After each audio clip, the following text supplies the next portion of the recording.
Welcome. We're at Western Park today for the Fairhaven Homes match of the round. First game back after the bye weekend. We've got the replay of last year's elimination final between the Warragul Industrials hosting Inverloch Comwack, who are still undefeated at 11-0. They've been the benchmark this season. And back in round 5, we were at Inverloch when these two teams last matched up. That day, it was a 75-point win to the Seagulls, who were just superb defensively, and they moved the ball, well, without any mistake, really, and they just could not score or move the ball with any fluency, the Dusties. But they've been playing well recently. They're on a 3-game win streak, and they've been 3 crucial games. And what do you expect in this one? I'm here with my co-commentator, Bailey Allen. Yeah, thanks, Boxy. Good to have you back as well after your short little trip away to America. But it's certainly going to be an interesting game because we were talking off air, and the outs that Inverloch Comwack today pretty pivotal in, maybe a first defeat today. They've got Marcus Desson out, Andrew Samalis and Toby Marnie, who has probably been their club BNF, I'd suggest, throughout 2023. So you're losing 3 of your most important players, and Mason McGarity, the last time these guys or these teams faced up against each other, he was held. I think he had 0 goals, was really quiet throughout the day, and you can't expect Mason McGarity to have another performance like that, even against a good defensive team in IK. Yeah, and they're just, I mentioned they're the benchmark before, and there's really no better word for it. Defensively, I don't think I've seen a side play this well in years, really. Even when you look back at those premiership sides of the last year, as dominant as the Bulldogs and the Seagulls were, I think this Inverloch team is just such a well-oiled machine. Their first-year head coach, Tom Hams, was recognised recently in the Weekly Times. They wrote an article applauding him for his efforts in his rookie season as head coach. They ranked him in the top 5, actually, alongside from former AFL players, which is pretty good. Not for him, so they're playing really well, and he's leading really well alongside Tate Short. But I think today, with the captain, Toby Marnie, out, Louis Rankin will really step up in the leadership department, and I'll look to him to have a really big game. You mentioned Marcus Desson, he misses out, so bigger of a task for Clint McCorn today. I think he'll really come into his own in his matchup with Big Mark Bradley, who's just so good for the Dusties. And you mentioned McGarity, Jarvis Pryor for IK. He's a massive part of that defence, and I think he'll get that matchup today. So that's just going to be a mouth-watering run. But for me, Baz, the Dusties, they just have to be smarter and cleaner going forward. And McGarity and the other targets, they have to compete not only in the air but along the ground, which is where they got killed last time they played them. Just both air and ground, Inverloch had them on toast. So they've just got to compete. And that's going to be the biggest difference, I think. And just going back on Jarvis Pryor, my goodness, what form has he been in? He has been brilliant the past couple of weeks, mainly against that Coraline game that we called in round 10. I have never seen Ryan Gillis and Nathan Gardner's impact held to that standard. They just did nothing all game, especially Gardner as well, who's, I think I saw the other day, he's a top 5 goal kicker in all of the country of Victoria. And not just West+Gippsland. He is having an outstanding year for the Cobras. And Pryor, I understand he was mainly playing on Gillis for that game, but even holding Ryan Gillis to no goals, or he may have had 1 or 2, but other than that, he just did absolutely nothing. So I've been really impressed with his form. And then you mentioned Louis Rankin as well. Such a good intercept, so I'd assume he'd be your starting halfback in your team of the years if you're building your team at the minute. But such a good intercept marker as it already stands. And then with Marnie out, he's going to have to really step up even further today, and I reckon he'll be able to complete that task. I don't want to scare the league too much, and it's been a little bit of a secret, you could say, but Team of the Year halfback Shem Hawking played in the reserves today for IK, so he's looking to make a comeback, and he got through and played quite well. So I don't want to alarm everybody, but that defence might get even better as we go. I do have to mention, before we get the first bounce here, congratulations to young Archie Turlick for Inverloch Comwack, son of club legend Chris Turlick. He plays his first game in the gold, white and blue today. He's played a lot of state representative football. He was the interleague captain during the week in West+Gippsland's win over Allenbank, and he's an outstanding young player and deserves his spot. So good luck to Archie Turlick. Look for him today. I think he's in the number 16. But we're set to go here. It'll be big Mark Bradley and Clinton McCorn to get us underway. Up goes the ball. Bradley flies high and wins the tap. Won by his teammate there, but a good tackle laid from Tate Short into the game early. Clinton McCorn's another guy that's having an underrated season. We've only had the one ball up, but he was really good against Tooradin. I thought that he may have struggled against Peaver Wright, but no, was wonderful against the Gulls. Here's Thomas, gives it to Hams. Searching ball, it'll hit grass. Joe Samaras just punches it forward. Here's Tate coming. Does well, he won his left, gets it. Not the best kick though, it's out in the way of Bolters. No, he's got some pace. Can he turn it on here? Gives it to his skipper in Rankin. His ball out in front of Turner. Great composure there from the IK skipper. Found himself a bit up further down the field as well. That's one thing about Louis Rankin. He's got a great tank and he's a very, very smart footballer. And now Will Turner gets his first shot. Snap from the boundary. Doesn't really have the legs. Callan O'Flynn tries to mark it on the goal line, but it's punched through well by the Dusties, and IK have the first score of the day. It's a behind. So 0 goals, 1-1. Plays no score so far. So here we are. Back in Inverloch's inside 50. They're under immense pressure, are the Dusties, but they might be out here now. Debenham takes his time to get rid of the footy. Eventually finds Russell at the half flank. Had to go back to Debenham. Bit of 1-2 at the moment. The pressure is immense. Bolters nearly intercepted it. Came off hands though, so now Walker is going to dish it off. So I think that was Russell again. It was. A turnover though, and IK looking to go back inside 50. The kick was a little bit of a shank there, and they've finally exited properly. Walker, little stab kick over to Ogden. Now moving through the middle. Beck kicks it inside, forward 50 in front of DeSando, chasing for it against Dorling. Can he get there in time? Now McGarity going to grounds. He was tackled pretty well. That IK defence holding up nicely, Boxy.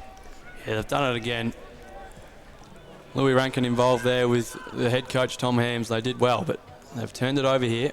Dusties have a chance. Look to go through the middle. Blinking handball. This one's missed though. Ball in dispute. Go off the ground. And Oscar Desant tries to tie up his attacker there, but doesn't quite work. Here's Visser running through inside 50. Does he have a shot on goal? He does. But he's missed to the left side. So 1 point apiece here. Early going. Just 2.5 minutes into it.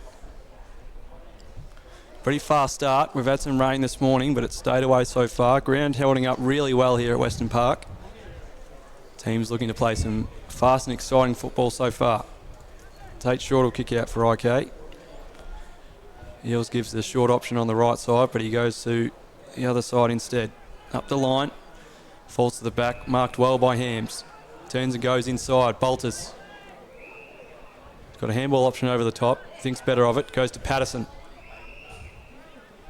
One of the ins this week, Bailey Patterson, recruit from Currumborough. Gives it off to McCorn. Wrong side for him. He won his left, so he gives the handball instead to Lockie Scott. And he's got Cumming. Work from behind there, Tate Cumming. Did well. Plays on, goes to Patterson. Kept working up the ground. Did well there, Bailey Patterson. So I mentioned one of the ins today. He comes in alongside Xavier Hughes, Dylan Clark, obviously Archie Turlick in his first game, and Lockie Crook. And the outs, obviously, Andy Samalas, Toby Marnie with the hamstring, Marcus Desant, Liam O'Neill and Jordan Patako. So Bailey Patterson for the first goal of the game. Comes in, kicks on the way. That's going to fall short as well. Fly from behind. They get it over the line. They paid the mark. They have. Gee, I thought they might have been touched. Yeah, geez, it's a very stiff call from a Dusty's perspective. Either way, Thomas Wyatt has taken the mark. About 1.5 metre out from goal. Tough angle though for a right footer.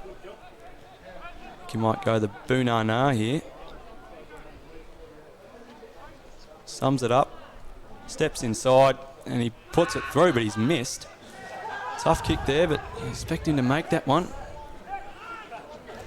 So still a 1 point game here now. Just 2 behinds for IK, 1 behind for the Dusties.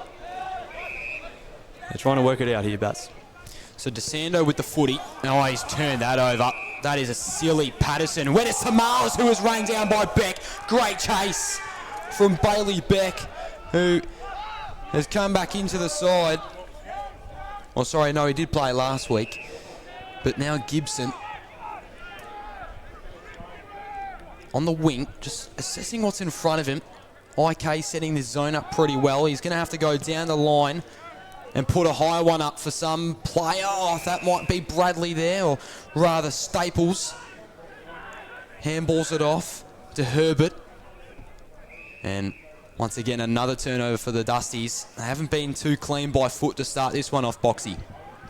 No, I mentioned off the top, that's something they're going to have to be. They just have to be cleaner, and at least they're playing smarter. They're trying to use the middle and trying to find that open man, but they just haven't been up to it in terms of their skill so far. Here's Dorling. Runs into a bit of trouble. Gets a block, though, and it's a good one. Still trying to find an option up the line, though. He'll head in the way of Park. He's got a one-on-one. Punch to the back by Russell. Did well. And he'll go out of bounds, out of side. So just ticking up to about 6 minutes gone in this one. Still no goal. Just trying to feel each other out, these two sides. Got a bit of history, even though that it's a pretty young competition. Bradley wins the tap. Going nowhere. Ball in dispute. There's a free kick somewhere. I think it's high. Yes, Ethan Park will win it. He's got an option in the middle. It's his coach. Decides not to go there, though. He'll go wider. Goes to him now. Just need to spread a bit more, Tommy. He does. Plays on, goes the way of Wyatt. Oh, just over his head. Couldn't complete the mark. Tackle was great. Great tackle there. They've caught high contact from Nickel. Bit of dispute of whether it was a high contact or a holding the ball. He's called holding the ball, and rightfully so, I reckon.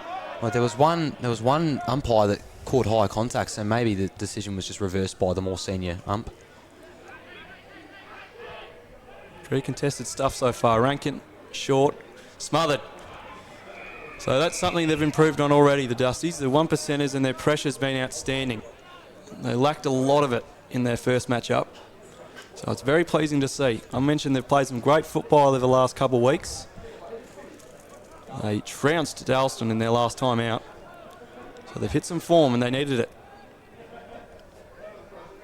This kick goes up the line. They've got it inside their forward half now. Can they work it out, the Dusties? He's short. Picks it up and he's tackled and dumped. Is that going to be dangerous? It is. Probably fair enough there. Staples just throwing him to the ground a bit unnecessary if you ask me. He'll look for Clark, I think, but that's way over his head and he's turned it over. So what can Beck do here? Bradley points to go up the line. That's where he goes. Kicks on the way. It's on the head of Michael Eales. Doesn't get to him though. Brewster kicks it off the ground. They've got an option in. DeSando. Can he get to the goal square? I think the IK player ran across the ball there. It was Hams. Decided to bump DeSando instead of picking the ball up and it's gone out of bounds, Baz. So Warragul still looking pretty dangerous. DeSando's had a couple opportunities now to kick a major. Hasn't got there just yet. In the pocket. Boundary throw in.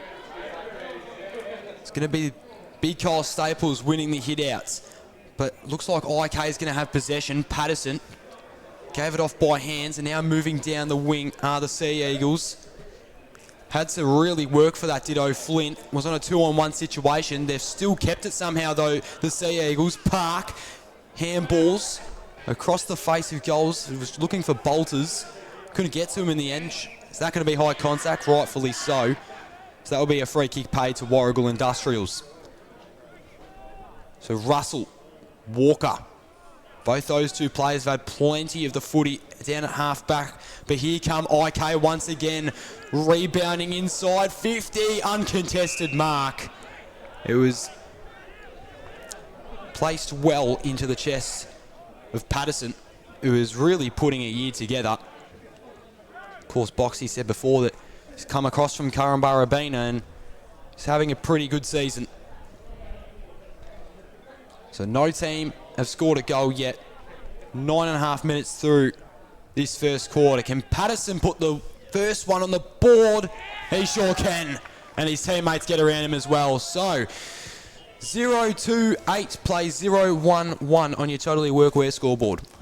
And you just see, once again, as they did last time in round 5, IK just looks so dangerous on the counter.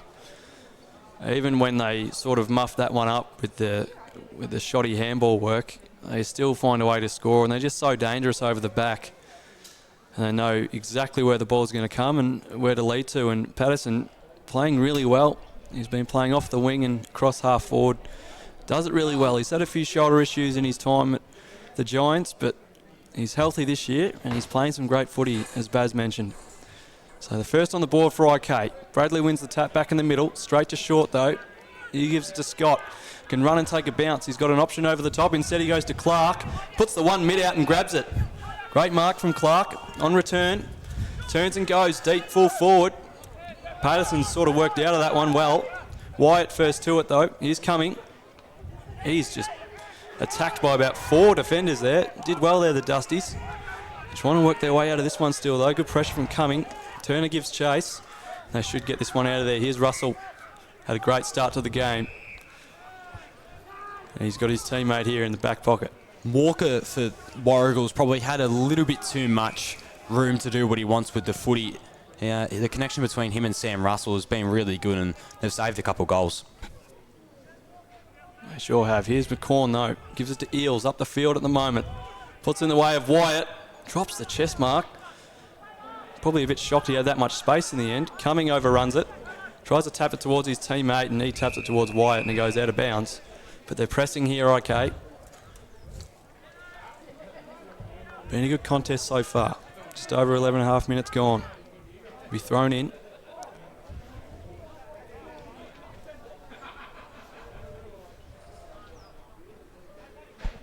Cumming and Bradley this time. Bradley works to the front. Great tap. Couldn't find a body though. Russell. His left foot exiting ball. Great mark from Samalas. Really used the body well there. Bit of a one-handed chest mark. And he moves it on to McCorn. Probably within range here, to be fair. He look for an option or go for it. He send it to the goal square. Wyatt at the back. Clark at the front. I'll back him to put this one through. Plays on. Left foot. Puts it through. Welcome back, Dylan Clark. Oh, it was touched. Oh, well, he celebrated. Or maybe he was angry at himself. Either way. It was a very low sort of kick, wasn't it? Tell you what, that's great attention to detail there from the Dusties. What's the umpire called here? I think it's coming back. So, apologies for that confusion. We'll have another kick out. And it will be Luke Walker. Legend of this footy club. Played a lot of games of senior footy. Goes up the line. Pack flies, no mark. McCorn. Hughes goes off the ground. Probably could have been in danger. Picking it up there is Beck. Trying to muscle his way through, going nowhere. And we'll have a ball up. McCorn and Bradley. Great matchup that is. Tap falls to the front. Great take there from Oldham. Kick goes up the line and was touched. Bit of a scrubber. Hams first to it. Tries to get the handball off. Goes nowhere. Short. Here's Pryor. Dorling. They try and work the switch here. They go back up the line. Bit of a dump kick. It'll fall in front of Bradley. And they've got it going again here. Here's McGilvray. Just puts it out to space. He's got Debenham versus Samalas. And Turlick, the first gamer, in front. A bit unsure of where to go. Debenham turns and puts the Dusties inside 50. Can they get a mark here? Coming late is Eels. Doesn't quite get there. Falls to the ground. Dangerous is McGarity. Off the ground. Missed. So both sides look quite dangerous when they go quickly up the ground here. Another behind to the hosts. Still without a goal. 0-3-3 now plays 1-3-9 on the Totally Workwear scoreboard. Got a close one here, Baz. That was their issue last time they played in the 75-point loss to Inverloch for the Warragul Industrials Footy Club. They just could not put the scores on the board, and we're seeing similar stuff here. Now at centre wing, Eels taps it along to himself and then kicks it down the line looking for Cumming or perhaps Wyatt. Russell hits the deck and the ball should go over the boundary line for a throw-in, and it will. So, tell you what, sorry to interrupt there, Baz, but that was such an important spoil from Sam Russell there. IK had Wyatt out the back. They had an extra number running and they were all unmanned there, so that's just so crucial. That's a goal-saving punch there from Russell. Yeah, Russell has probably been best on grounds 15 minutes through this first quarter. He has been absolutely superb So hit out is one for IK, but not to advantage because you see Beck there who crumbs it well, turned it over, going back inside 50, and that is another guy who's playing outstanding, Luke Walker. And it seems as if IK might struggle a little bit without the presence of Marnie or Toussaint. So Ogden chips it over to McGiveray, has to get rid of it quick as it did not go the required distance. Kicks it into the middle of the field looking for Visser. Shorter in height, but still able to tap it out. That should be a throw. Umpire's going to see it and give away a free kick to IK. So how's the kick there? Wonderful pass from Turlich.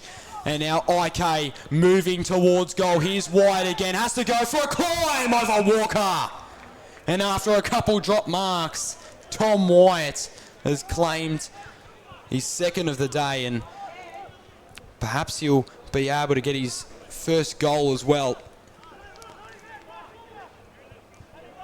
So he should go, it looks like he'll go the drop punt here, or maybe he'll go another banana. This one is going to go to the left. So IK 1-4-10 to Warragul Industrial, 0-2-2, 16 minutes through this first term boxy. So he just hasn't quite mastered that kick, Thomas Wyatt. He's definitely having plenty of opportunities though. As I called off the top, he's going to be the man down there today for IK. Played a lot of footy at the club himself, so every bit as good as a leader as Marnie. Great grab from short. Intercepting the kick out. What an outstanding year this guy is having. Boom recruit for IK, and he puts him back inside 50 in the way of coming. Balls to the back though. Getting to it first to the Dusties. Here's Ogden. Still in trouble here, the Dusties. Did well. Beck. And I must admit, IK's forwards, I know they're missing a couple names up there, but there's just simply not being enough pressure being applied by their smaller forwards, I must admit. Yeah, that's something they really miss. Just even if he's not pressuring himself, Toby Marnie urges his fellow forwards to really get in the right spots and put that pressure on and set up their forward press. So without him out on the field, you can see it's a loss, and you can see that already by the gameplay so far, but they've still been able to do more scoring. It's back in the middle of the wing though. Here's Crook, puts it down the throat of Toussaint, sort of handballed it towards his knees really and put him under pressure there. We'll have another ball up. I mentioned the IK forwards there, but something we've also got to seek from Warragul Industrials is, like we mentioned before, cleaner usage through the middle of the ground, because all their halfbacks are doing the work, but they just can't get it to go cleanly through the middle. Not the best handball there from Toussaint, but it finds Wyatt. Here's Hughes on return. That's holding the ball every day of the week. Great run-down tackle there from Debenham. One of the best players last time they played the Sea Eagles. He should hold his head high after that performance last time. He was great despite the big loss. Here's Ogden, likewise. Pressure from Cumming was pretty good that time. And it's forced a boundary throw in. He put pressure on Ogden's kick there, Cumming, just enough, and Bailey Patterson was able to punch that ball out of the bounds against Sam Russell there. So we'll have a boundary throw in right in front of our broadcast position here. It'll be Hughes going in the ruck for IK. Hasn't played too much senior footy this year, Dave Hughes, but he did play in that elimination final last year, and he'll be one of those ones wanting a bit of a taste of revenge after that last year. Ball finds its way out of bounds once again, just a couple metres closer to the Dusties forward half. And it'll be Hughes and Hughes and Bradley this time, sorry. Shallow throw in. Bradley just muscles Hughes to the front and wins the tap. Going nowhere though. He's Crook. He picks it up. Free kick's paid though. I think that was in danger maybe, or holding. Holding, yeah. Either way, Oldham's got it. Pretty much true halfback for Warragul. He goes up the line. A lot of IK numbers there, and Tate Short just punches it, but to no one in particular. The first gamer will get there first, and he did well. Stood up strong with the pressure coming and gave it to Dorling. He goes to Eels, and Eels is in trouble. He's turned it over too, and they've got an option inside 50 here. It's Beck. He can run inside, and he puts it to the far side. He had a bit more time there, did Todd Beck, but just had the flying shot from about 35 and unfortunately just never really gave it a chance.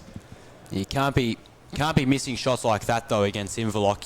They really need to start capitalising.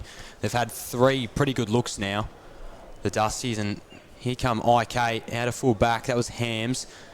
The ball's loose still, though, so they've got to find a bit of control here. Coming in the wing. He played a really good game against the Sea Eagles last week, or rather the week before. Puts it up towards White. Almost took a great contested mark. Whistle blown. Going to be a free kick in the way of Inverloch Kongwak, and then could be 50 paid if he doesn't let him up soon either. A bit of smart time racing from Russell there. So Wyatt kicks it inside 50. Now looking for O'Flynn, pushing the back. And Inverloch Kongwak are going to have a set shot on goal. This is Patterson again. And he has been probably Inverloch's best in this first term. Has had plenty of impact when the ball has gone forward. And could look for his second goal of the day. Patterson casually strolls in. On the right, that's not going to have the distance. Oh my God, Clark almost got up there. We've had a couple of those sort of looks today, and I think even, who was it? Tate Short down here on the wing had a mark that was actually completed. High flyers, Visser. He took a big climb to win the hit outs, and then a contested mark. Was really relaxed there, Tate Short. And Gibson is going to be on the mark. Just see, he's so confident in the air, Tate Short, and when he's got so much skill on the ground as well, you can see why he's been one of IK's best this season. Tate Short, typically a defender, but now looking for his first goal of the game. Who would have thought? He's going to miss everything though. No mark taken. Bradley, could that be a throw? Perhaps not. Russell collects the loose ball, then goes through the middle of the ground and finds a teammate in Nickel. Now Beck, moving well through the middle of the ground. This is better for Warragul Industrials, just a bit calmer. Taylor now, his first touch of the game. McGarity overhead mark, well done. He looks for an option inside 50. Goes to Visser, I believe that is, and that mark is going to be paid. So some great ball movement from Warragul Industrials through the middle of the ground. And despite not moving it with ultimate pace, they were still able to catch the Sea Eagles off guard fairly well. And this is Nick Visser. And how's the work rate? At the beginning of that sequence, he was in the ruck contest down here at full forward for IK, and now he's got a set shot on goal to make it a points difference in the first quarter. Visser has missed a lot. Has that stayed in bounds though? It has. And will he be able to take the set shot as well? Can you get a look at who that is, Boxy? Can't see any number. It might be Staples, I'm thinking. I think it is Staples. So Staples on a tight angle. And I do see the number 9 now, so that is in fact Staples. Should go the banana. He will. And he's kicked it as well. So the uncontested mark off the Visser set shot ends well. And the Dusties are now only down by a singular point, Boxy. So the home side's on the board, and they celebrate accordingly. Decent crowd in here today. They're playing some good footy over the last month.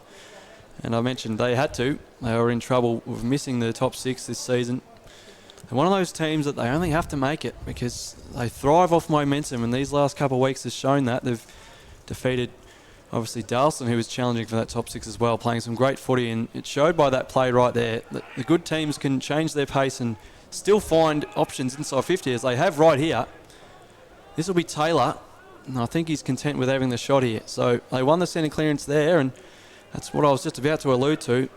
The best teams, they can find scoring options in many ways. Doesn't matter how they work it. So last time it was a slow movement. This time it's a centre clearance, and Kane Taylor will run in and have the shot from 50 metres out. Kick looks pretty good. Oh. It'll just be accuracy, and the distance is fine, and the accuracy is great too. So Kane Taylor puts through Warragul second in a row, and in quick time too. And they've come alive in this last 5 minutes. That was a delightful kick from Kane Taylor. He's asserted himself in the last 2 plays, being crucial. He's got a score involvement and now a goal box here. It was a really good kick as well. Almost had the the sort of Steph Curry attitude about him. Kicks the goal, instantly knew he was going through, turned around, didn't even need a look at go through the big stick. So how about the confidence there from Kane Taylor? 2-3-15 plus plays 1-4-10 on your Totally Workwear scoreboard. We've got a game on our hands here, ladies and gentlemen. Will Gibson hits the deck, goes to his knees, and he's going to be getting a high contact free kick here. So now running off half back is Herbert, who hasn't been too bad himself. Going forward, I think that was Taylor, who's really struggling to break free now. Now McCorn looking to rebounds from half back coming. Didn't really get a clean possession of it. Russell misread it, had to tap it along, only went as far as Park, and then doing a little bit of a U-turn is Ogden. Helicopter sort of ball. Mark going to be taken by Bailey Beck. Kicks it into the middle, looking for Bradley. Gibson was probably the wrong option to go there in the end. They've still recovered well. Herbert, perfectly placed ball. Beck was just pressured a little bit too much. Now Hams off half back is going to go Wyatt. They might be out here. Thomas Wyatt has oodles of space to play with. Puts it out in front of Clark. Uncontested chest mark. Now will he go for it, or he will look for the other option? He will look for, I think that was Scott, it was. Now Wyatt going back to Clark, and there goes your siren. Clark should have took the set shot when he had the opportunity to do so. They were just confusing themselves way too much, making it far too complicated. And I reckon that is one of the first quarters Inverloch have lost all year, Boxy. Yeah, they were just simply superb in that last 10 minutes, the hosts. They're all over them. I mentioned off the top, their pressure's just lifted so much since last time we called them against Inverloch Conwack, and they deserve this lead. Although they've been a little bit shoddy with their ball movement, that last 10 minutes showed that they're well worthy of, fighting it and taking it up to these top teams, and they carry a slim 5-point lead in the first break. It was a pretty tough and tight first quarter, and we'll be back for the second quarter shortly. We'll go to a break.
Michael Van Klooster, but everyone knows me as Vander. I own a company called Vander Surf, and I've been making boards for 23 years.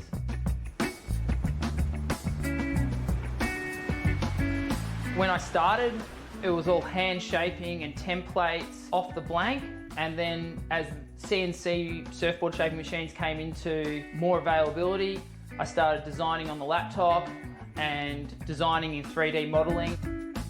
It allows me to be creative, express, my artistic side of making surfboards. My favourite part of shaping boards is I really enjoy the interaction with the customer. I love making surfboards for other people. You know, if I can make a board that's going to make them enjoy going surfing more, that's what I get the most joy out of. This is a story of a community that likes to work hard, digging, fixing, building, keeping people safe, or just lending a hand. A community that all have one place to come together, where they're spoilt for choice and good service is everything. And although there are stores all over Australia, the owners are as local as they come. Totally Workwear, clothing your hard-working community.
So welcome back to the Fairhaven Homes Match of the Round stream in the West Gippsland League, and wow, what a contest we've had so far. Currently, it is Warragul Industrials beating Inverloch 2-3-15 to 1-4-10. Inverloch started off strong, had high possession statistics, and then they really dropped off in that last 10 minutes, or maybe not dropped off as much as Warragul Industrials stepped it up to another level. And there was a play here through the middle that resulted in a set shot for Nick Visser and then ended up in a Cole Staples goal. And I was saying to you, Aidan Box, that is one of the best players of footy we've seen this year. Absolutely broke them apart, the Eagles. Yeah, so and I mentioned the improvement. So obviously at the start of the year, things weren't going great for Warragul, coming off that fairy tale finals run in 2022, and they really needed to start winning some games. They had a crucial stretch recently where they had 3 in a row against teams they should be defeating, and they did so. So they're well in form. And going back and looking at their record this season, even though they've had a bit of an up and down season, they've only lost the one game at home, and that was to Narnagoon. So they've been pretty good at Western Park, which has stayed pretty dry so far. The rain stayed away, which has been good, and we have a really good contest. IK looked probably for the first time this season really rattled at times that quarter, and Harmit Singh obviously really went to work and studied them really well, because it's just such an improvement since last time, and his side's playing some really inspired football, pressuring the ball carrier really well, and as we mentioned, it's provided them with a lot of shots on goal and the lead as we look to start this second quarter. Great to see. One of those teams that if they make the finals, as I mentioned, you don't want to play them in that first weekend, as IK found out last year. So I mentioned the ins and outs for IK before. So for Warragul, it's Bradley, Grumish and Taylor coming in for Macari, Cornwell and Alexander Taru, who is in the Gippsland Power team again this weekend. Played great footy in the Dusties colours last time out. Congratulations to him. Playing some great footy is Alex, but we're back in the middle. It'll be Bradley and McCorm once again. Bradley wins the tap, does well. Here's Gibson. Great handball. Couldn't quite contain it though, and it's still in dispute. Winning the football and ducking there, so the umpire calls play on was the Dusties. Here's Scott. Tries to hand back to Bolters, but stolen from Gibson. Punched away from Rankin though, inside 50. Ball still alive. Rankin just kicks it into the head of Visser. It's all happening out in the middle. Hams just sends a barrel up the line. Diving mark not paid. And we'll have a stoppage back basically where it all started. So Circus sort of beginning to the second quarter. That was wild. A lot happening in this second term already. Bradley McCorm once again. Probably a tie that one. And tied up is Gibson. So we'll have another stoppage. So I'm sure Hams gave his boys an inspired talk at quarter time there. Not the same IK football as we've seen throughout this year. He'll expect a lift from them. But here's Brewster. It's been all Dusties in this last 10 minutes. It's continuing here in the second. You look for McGarry, found him. No, couldn't take the mark. Spoiled probably by his own player there, really. Could have used a bit of voice. Visser fighting for it against Dorling. Just about to say that. Just no communication between McGarity or Staples. Both went to floor. You'd think that coming off a 7-goal outing, McGarry just would have been like, this is obviously my footy, mate. Come on. Either way. Maybe short. Maybe Staples is still high off his banana in the first. Yeah, it's probably fair enough, actually. Short wasn't sure whether to pick that one up or go off the ground. He went off the ground, and in the end, Debenham beat Samalis to it. Got around the defender, put the Dusties inside 50. But it's on the head of Eels. And Rankin, who probably could have talked as well there, but Rankin ends up with it. He just put it out into space in front of Patterson. Can't quite track the footy. Almost drags it in. They're fighting for it out there. Pryor, he won't give in. And we'll have another stoppage here, I think. So another tight start to this quarter, Paz. Yep, sure is. Just outside forward 50 for Warragul Industrials. Bradley outclassed. I think it was McCorn, and Gibson goes inside 50 looking for McGarity, but through the hole well did Louis Rankin. Now he's struggling to find an option. Goes Hams, who's been pretty good in the back line today, as he normally is. Short. Doesn't see much ahead of him at the minute. So he has to go for a centering option. That's a really dangerous kick, but it was placed well to McCorn. Uncontested mark. Rankin was screaming for it. Eventually got the footy in the middle of the ground. Bolters is running off to the side for him. So he goes the handball. Bolters then gives it off to his coach in Hams. Kicks it up forward. Patterson was there. So was Wyatt. And the defenders are going to outrun them in this case and push it over the boundary line for a stoppage, Boxy. So another dangerous play there. Not sure there's many other players that would even attempt to kick like that outside Tate Short. That was just insane. But of course it came off. He's just something else. Thrown in. Out of side, half forward for IK. Fighting for it in there. Ball in dispute. Trying to get rid of it. We'll have another stoppage. McCorn and Bradley, you'll see this all day. Two experienced campaigners for either side. Neither of them get to this one. It just falls to the ground, and I think that's Bolters bursting through. Shot on goal. Missed. That guy is electric, Nick Bolters. You cannot give him an inch at a stoppage. That time, unfortunately, kicking across the face. They've been inaccurate to start this one, IK. 1 goal, 5-11. Plays the Dusties 2-3-15 on the Totally Workwear scoreboard, Baz. So they're perhaps missing Marnie a little bit in his accuracy on goal. McCorn got it off to Dorling. Now Hams. He loves a goal. He's got an absolute boot on him. Isn't going to go for goals, though. Looking for the assist, I believe. In the pocket now. Slides over the boundary line. So, IK haven't looked this dangerous probably about since halfway through the first term. And we've now got a stoppage inside 50. Inverloch looking to attack. Thrown in. Bradley, another hit out to his name. He's been super classy today against McCorn. High flying footy, just kicked into space. Short won it in the end.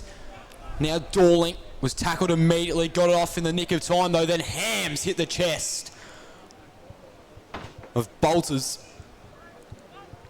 And he was thinking about giving off, but looks like he will back himself in, and he might as well. He's a pretty good goal scorer. Second for IK, only behind the injured Toby Marnie.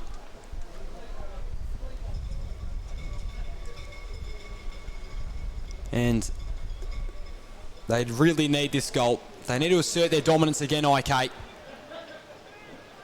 Goes a little bit off his line. It's not going to have the distance. Oh, and intercepted perfectly. I think that's McGivelerate. Well read by the opposition. And then he'll go down the line. Really just not a quality kick. So Inverloch will be able to re-enter inside. Still 4 points down, Boxy. So have been good. That forward pressure's really improved to start this quarter.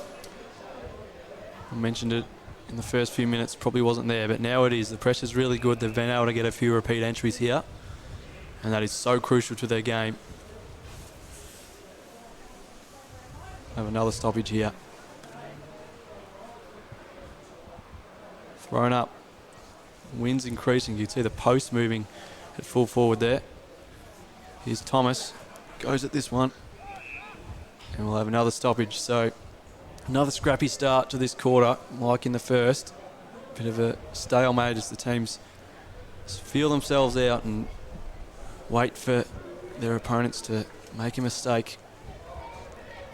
Thrown up. Corner Bradley once again. Big pack around the stoppage. Umpires probably had most of the footy today. Bradley wins this one easily. Kick goes up the line. Doesn't go very far though. Probably wouldn't have been paid if it was marked. Thomas just slaps it over the boundary line. We'll have another stoppage. Clinton McCorn, he's such a quality ruckman as we know, but I just get the impression that he's maybe struggling against Bradley a little bit today. Bradley is really starting to turn it on up to another level in the hit-out contest. It's a great matchup. This time, McCorn just gets shoved to the ground. Easy free kick. Clearly in the back. So this one might get him going. He just gives it an absolute roost to full forward. They got to mark it. No. Falls to the front. Can't quite get a snap on goal with any Seagulls player there. But gee, he's got a leg on him, big Clint McCorn. I think the Dusty's a little bit caught out there, not expecting it to go all the way to full forward with the wind. Here's O'Flynn against Bradley this time. Gets over the top. Taps in the way of Wyatt. Can't pick it up though. Here's Turner trying to get to the footy. Coming, extracts it, puts it to full forward. This one will bounce into the pocket. 2-on-1 here with Wyatt. He does well. It's Clark, sorry. And he's tapped it over the boundary line. Did pretty well there in the 2-on-1, Dylan Clark. First senior game of footy this season. Been on a trip in and around Europe. Played reserves last time out in Turin. Classy player is Dylan Clark. I love having him back. So thrown in again. No one can really get any space at the moment. Here's to Son. He tries to do so. Still fighting for it. Keeps it in. Big pack still around it. Not much space at all around there. They're still fighting for it. And over the line once again. So not too much exciting footy at the moment. I'm sure it'll open up shortly. Okay, pressing inside 50, but just can't find enough space to have that good shot on goal. As you so often see. Can Bolters get going at this one? Flynn and Bradley. It's Hams who wins the footy. Gives it to Crook. He tries to go over the shoulder. Smothered though. Here's Hughes. He's claimed immediately. And he'll go absolutely nowhere. And we'll have a stoppage. Umpire's just swapping over here. It's a bit of an arm wrestle at the moment. No one really wins that tap. It'll come out wide. And Herbert will get to it first. Bends over to pick it up. Did well, sort of shunned off his defender there and put it up the line, but he's put it well out on the full end of the fence and into the hands of Tate Short. So, Short's on the wing. Uncontested is Clinton McCorn right into the chest. He'll look to go inside 50. He does. Can he find a single option? Was looking for Wyatt, but ball went to ground level. Can anyone perhaps crumb it up and snap it immediately? Ball's still alive. Clark evades one. Oh my goodness, he's dropped him and then he's kicked a major. How about that? Dylan Clark gets his first of the day, and Inverloch Kongwak are now in front. I mentioned the class of Dylan Clark, and there it is right there. Had a shot early in the first. Obviously should have had a shot at the end of the first, but made no mistake there. He's a big guy, but don't let that fool you. He's smooth as butter. And you see that finish there, getting us going, and as I promised, things would open up. We'd see a bit of exciting footy, and we did. So the Seagulls retake the lead, albeit by the 2 points. 2-3-15 plays 2-5-17 on the Totally Workwear scoreboard here at Western Park. Rain's still staying away, but we're seeing a lot of stoppages. And a ripping contest so far. Hughes and Bradley to resume. Bradley wins that one easily. But Short's first to get proper possession. Hughes goes in, can't quite pick it up properly, and they've paid in danger. Probably could have gone either way, Zave Hughes has got, and they've called 50 metres. That was Visser just dancing on the mark a little bit there and danced a little bit too much. So Zave Hughes will have a shot on goal from probably about 35 metres out. That is the shortest 50 metres I've ever seen. Yeah, probably didn't do him too many favours there, the umpire, but here's Zave Hughes. So can the two guys returning to the senior side get consecutive goals? Zave Hughes comes in, kick on the way, missing to the left.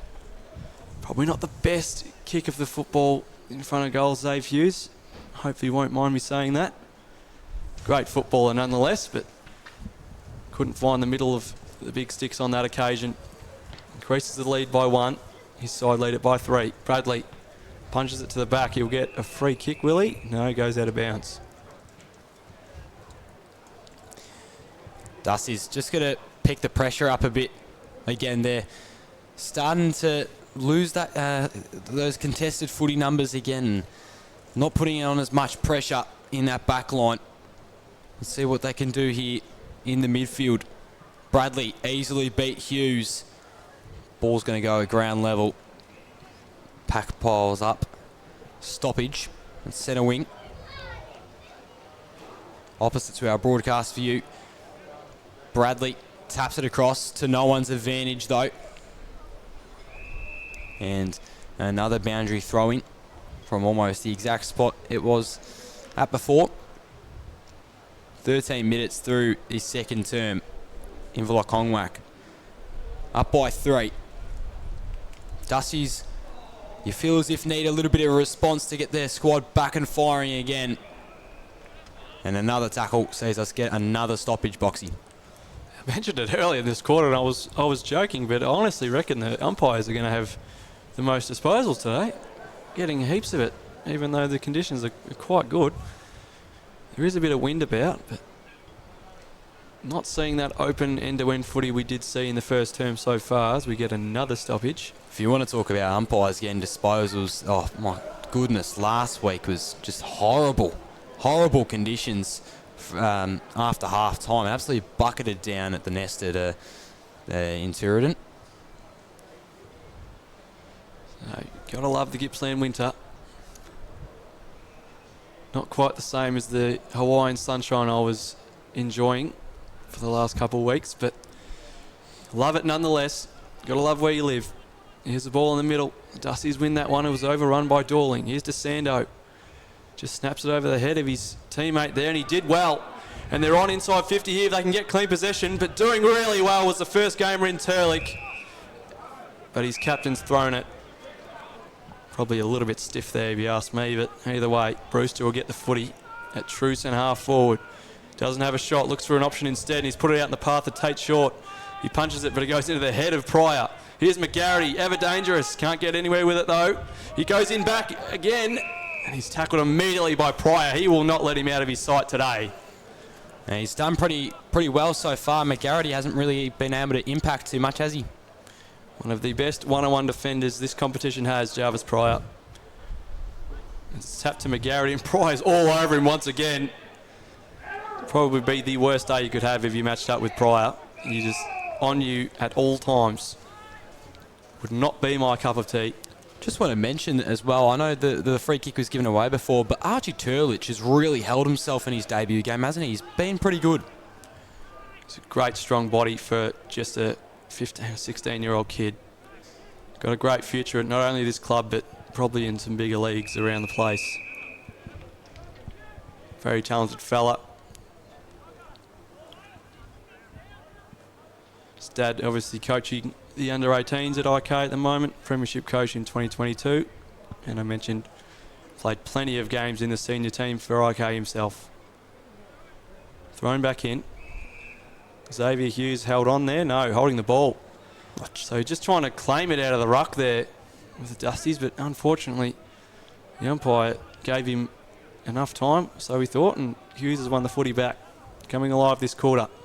Goes up the line in the way of his captain, and Bradley comes over the top and thought he could have tried to mark there. Hams is very sore, as you would be when the big steam train Mark Bradley comes and climbs on top of you. The Dusties have got the ball in fact, and they've gone to centre half forward. Contest with Bruce, they can't take the mark. Roved well from Patterson. Hands inside, Bolters gets out of trouble. And Hams, he's won the footy. Even when he's sore, he wins the footy. Puts it out in the way of Thomas. He's got a 2-on-1.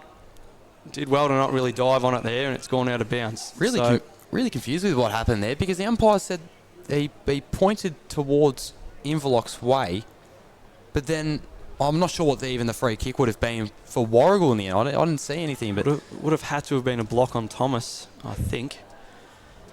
I thought it was against Bradley, but either way. Here's Patterson bursting away. He's got an option, and he's got it back here.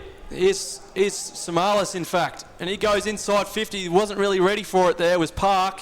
He'll punch from behind, and he'll win the footy back here. Patterson buttering up, did well on this play. He's back there again. They're fighting for it. It's a free kick to the Dusties, and 50 metres. I think that might have been for a trip. So now the Dusties have a chance to counter here and retake the lead. A seesawing affair here. Haven't really seen the footy we did in the first quarter. They're trying to move it end to end, but it's just so congested at the moment. The ball will fall inside 50 now for the Dusties. Coming across was Dorling, probably spoiled Pryor on that occasion. Wins the footy back, does Pryor, tackled by McGarity. Here's Dorling trying to burst through. Didn't get a clean possession. Turlix kicks a scrubber. Coming at it is Thomas. Doing pretty well. He'll hold that one in and we'll have a stoppage. So, bit of a nervous moment there from the debutant. Used the left boot and it sort of spiralled into the ground after going about 20 centimetres in the air, but nonetheless, they're able to survive. Here's Pryor, his kick smothered, only goes about 5 metres. Dusties get it, but Ham stole it away. His kick smothered. So just no space at all out there at the moment. Trying to win it there is Beck. Thomas got him high. Crowd would have been livid. You can hear them. You can hear them. We're on the top level, but you can hear them from up here. They would have scolded the umpire for that one. Beck won the footy and rightfully so. And he puts it inside 50. Punch from behind comes from Rankin. Here's McGarry. Gets some space on Pryor. Hasn't done so all game. Snap goes towards goal and will go out of bounds. So they probably take that, the Dusties. That's the thing in that matchup, and that's probably why it's the matchup of the day. If McGarry does get half a step, he can punish you. And Pryor was right there on that occasion. Didn't have too much space, but got the snap away. Dangerous player. 7 goals last outing. Yet to kick one today. Thrown in, inside 50 for the Dusties. Hughes and Staples this time. Beats them both. Short's left boot gets Inverloch out of trouble for a moment, but a great mark from Gibson to cut it off. Right half forward, he'll look for an option.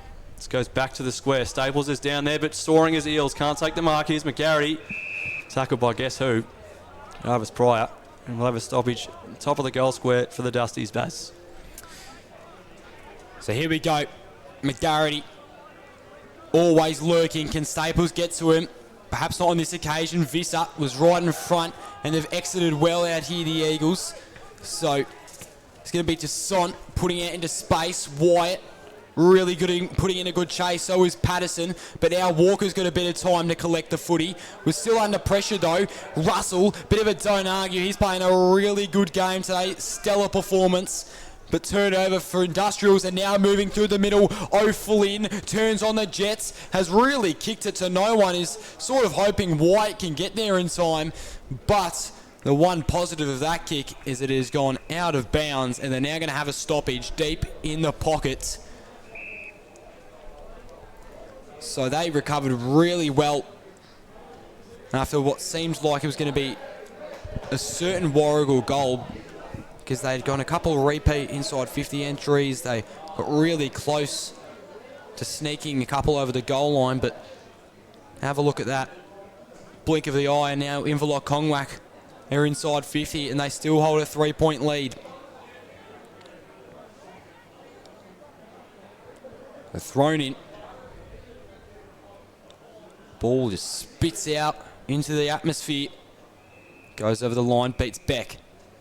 21 minutes through this second quarter. You'd suspect it might go a little bit longer than the first.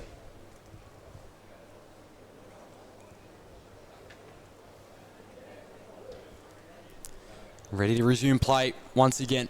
This time, the boundary throw-in is just on the flank. Bradley hits it out. Will it be another stoppage? No. They came out of the pack. I think that was Hams who sent a bullet sort of kick up forwards. Mark couldn't be taken, and what is that decision? Put way too much mustard on that one, and it sent that one well over the boundary line, Boxy. Yeah, that's where it just kills you if you don't have a left foot. Because right foot with the natural angle is always going to drift that one out on the full. Did so, and Clark put it in the hands of Descent. Played pretty well last outing, alongside his brother who misses today. His kick's a long one to full forward. Any flyers? There was. It was Bradley getting back terrifically, the big fella. So pivotal to the Dusties, big Mark Bradley. He's having another stellar game. Always matches up really well with IK. You know what he's going to give. His team's got the footy now in the back pocket. And they work it out to the flank. DeSando drops the mark though. Looked pretty regulation to me. Not sure what happened there either way. A let off for IK. They've got a chance to re-enter their 50 here. Be thrown in. Bradley will work and get to this stoppage. He will go against McCawn. So thrown in. Just muscles to the front does Bradley and wins the tap. But it goes nowhere once again. Toussaint wins the footy. Gives it to Crook. But it goes nowhere. This quarter is probably going to be a long one. We've had a lot of stoppages. It's thrown up again.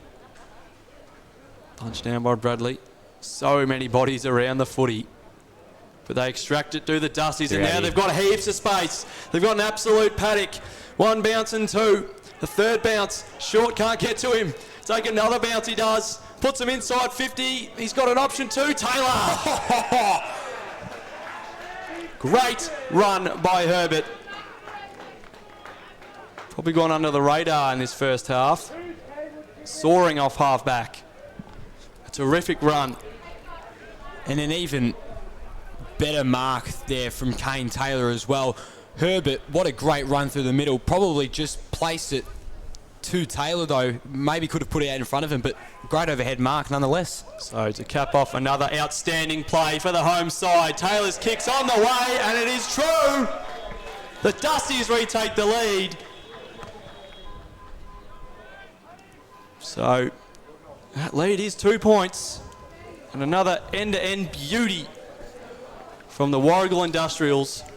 They lead at 3-3-21, plays 2-7-19 on the Totally Workwear scoreboard, and haven't been too many times we've seen the Seagulls opened up like that this year, Baz. I was thinking the exact same. They are usually set up perfectly behind the ball, but no, just a single man run from Herbert ripped them to absolute shreds. Kane Taylor having a really good game up forward as well. Has 2 first half goals, 24 and a half minutes through this second quarter. Let's get underway. We've got a hot contest here. Bradley lost the hit out to McCawn.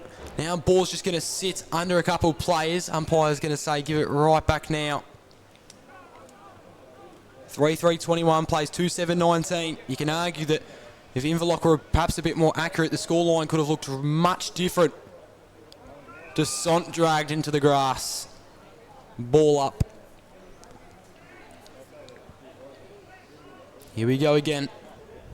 McCawn just got a hand to that one, but now bursting through are the Dusties. Staples, he's got to stand tall here. Oh, I thought he had a good pace of that. He's going to get it as well. I thought deservingly so. Great overhead grab. He's got Visser leading out for him. Doesn't look confident going for goal, so he's going to put a high one up for Taylor. And Pryor, all he had to do was take a couple steps forward. Shrugs off Visser as well, who was a little bit aggressive. Rankin now chasing for it. Chucks a fist up into the air looking for Patterson. The Sherrin made its way there. Now Joe Samalis on the wing. That is just not a great kick and only just escaped going out on the full Boxy. Very lucky there is Joe Samalis, but how dangerous are these Dusties at the moment? Full credit to Harmit Singh in his last year at the helm. He's turned this team around 180 degrees from the last time they came up against the top dogs. Scintillating performance so far. Textbook Dusties footy. You love to see it. Some very happy fans you'd have around this arena right now at Western Park. So 26 and a half minutes gone. Expect a couple more, I reckon. Bradley wins the toss. But Park wins it. But Gibson's coming out. Well, then he gets it again. A bit of a 1-2. Did well. Here's McGarity and Pryor once again. Here's he. Oh, great mark. McGarity. 1, 2, 3 grabs. He can put him inside 50. Staples is leading back for it. It'll bounce in front of him. Eels is chasing. Can he sum it up? Did well, Michael Eels. Just looks like he's out of the contest, and he always ends up getting there. Another player who's really crucial for IK. Team of the Year centre half back he has been. Certainly applied a lot of pressure. He's going to kick across the face of goal to Bolters, who's found himself behind the ball. Now Dorling. Well, he's got to be careful of McGarity there. Just got it off in time. But now have a look at Inverloch. They've got the numbers. Hams was tackled well by Nickel. They're still getting it out well here. Joe Samalis, the ball went over his head. Now going to ground. Warragul Industrials might win it back here. Bailey Beck is going to be tackled by Patterson. And a little bit of push and shove as well to go along with it. Spice things up a little. Centre wing. Bradley wins the hit out. Chasing for it is Nickel. Just got a socker to it at the end of the day. Taylor was bumped out of it. Visser off by hands to DeSando, who really wanted the free kick but didn't receive it. And then Walker's dragged over the line by Short, who I think he hit the advertisement board as well. Pressure in this game is intense. Certainly is. Aiden Box.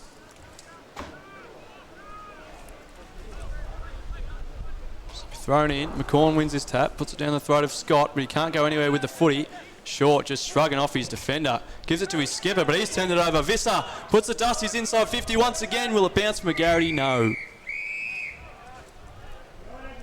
So it's not the same Inverloch side you've seen this season in terms of personnel, but it's not the same side you've seen in terms of the way they're playing either. And they'd probably be a bit worried because this is one team that can open them up. They've done it before. The Dusties. This is a shallow throw in. McCorn just takes possession, gives it to Bolters, and he's unleashed the barrel. Chasing for it is his coach in Hams and Clark, and it's bounced pretty well for Clark, but coming onto it's Herbert. What a quarter he's had. Shrugs off them both and gives it to his teammates here, and they've got it working once again, the Dusties. Left foot ball out. That'll find no one. So unfortunate there. They had plenty of numbers out after the turnover, but just couldn't make that one count. There'd be some pretty tired bodies out there at the moment. We're just ticking over 29 and a half minutes in this second term.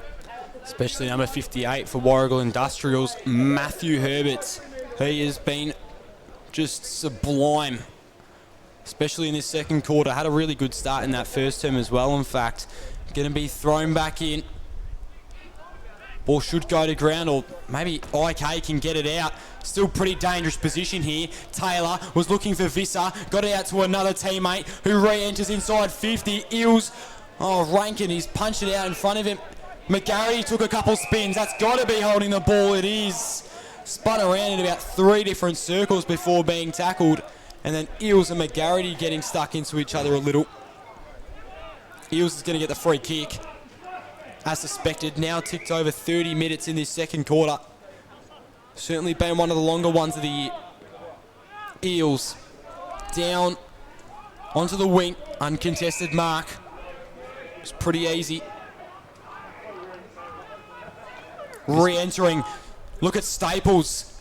Only had one hand going out for it though. Nickel got it off to Beck, who snaps it around the body to a 1v3. Oh my God, what was that? Tate Short has just caught that footy behind his back.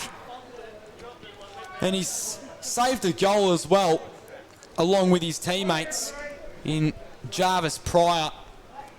And I think that might be Turlich as well. because McGarity was looking dangerous for a little there. But wow, what a game we've had so far. Shaping up to be another all-timer between these two clubs. 3-3, 21 plays, 2-7, 19.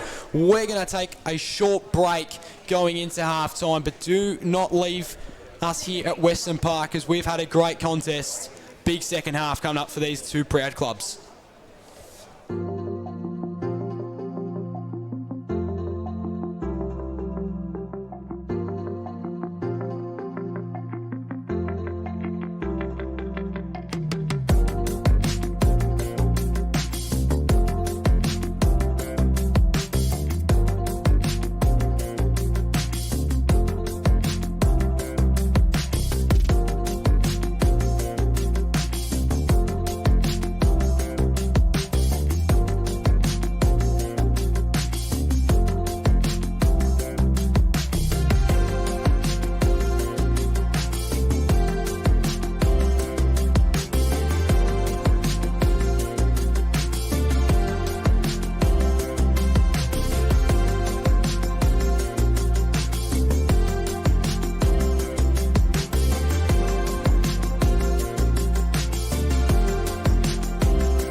I'm going all the way up.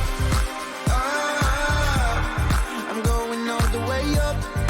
Ah, I'm letting go in my heart. Ah, of everything that holds me down. No, no. And it's feeling like I'm in the groove. I can feel the love. Oh yeah, it's all around me.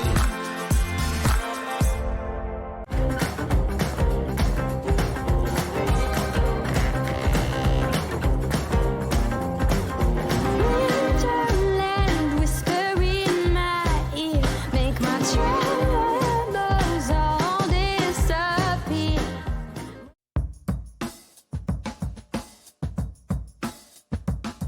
Hey, I'm Michael Vanderklooster, but everyone knows me as Vander. I own a company called Vander Surf, and I've been making boards for 23 years.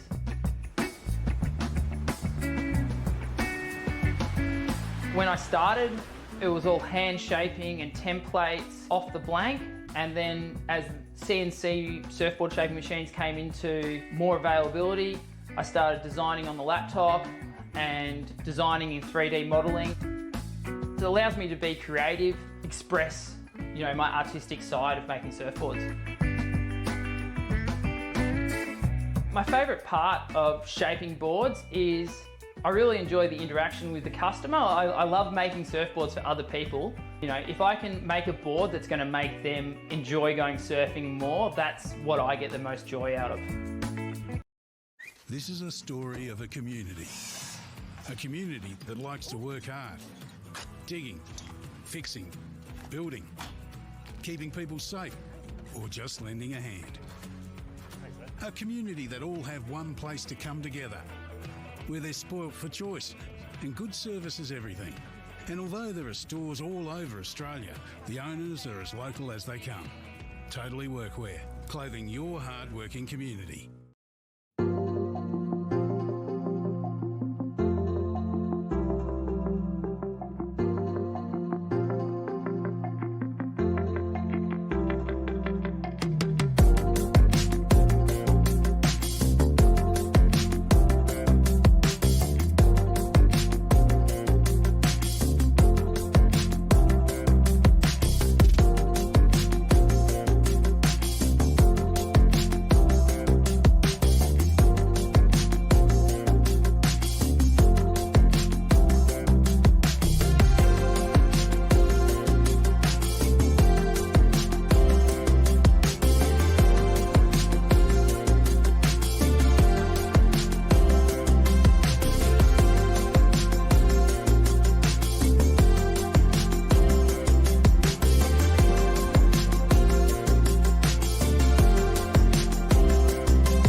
Hey, I'm Michael Vanderklooster, but everyone knows me as Vander. I own a company called Vander Surf, and I've been making boards for 23 years.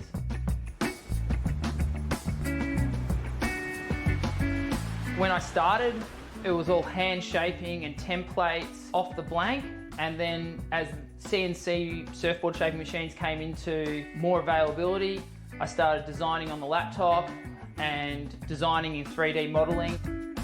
It allows me to be creative, express, my artistic side of making surfboards. My favourite part of shaping boards is I really enjoy the interaction with the customer. I love making surfboards for other people. If I can make a board that's going to make them enjoy going surfing more, that's what I get the most joy out of. This is a story of a community that likes to work hard, digging, fixing, building, keeping people safe, or just lending a hand. A community that all have one place to come together, where they're spoilt for choice and good service is everything. And although there are stores all over Australia, the owners are as local as they come. Totally Workwear, clothing your hard-working community.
I'm going all the way up.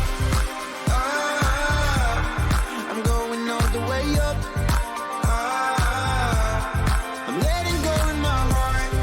Ah, of everything that holds me down. No, no.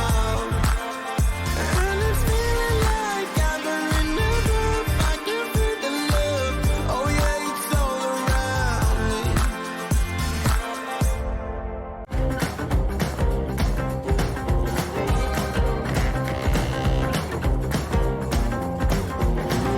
Winterland whisper in my ear, make my troubles all disappear.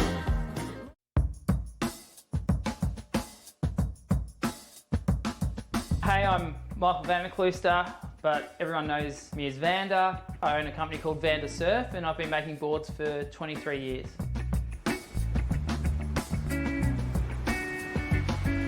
When I started, it was all hand shaping and templates off the blank, and then as CNC surfboard shaping machines came into more availability, I started designing on the laptop and designing in 3D modeling. It allows me to be creative, express, my artistic side of making surfboards.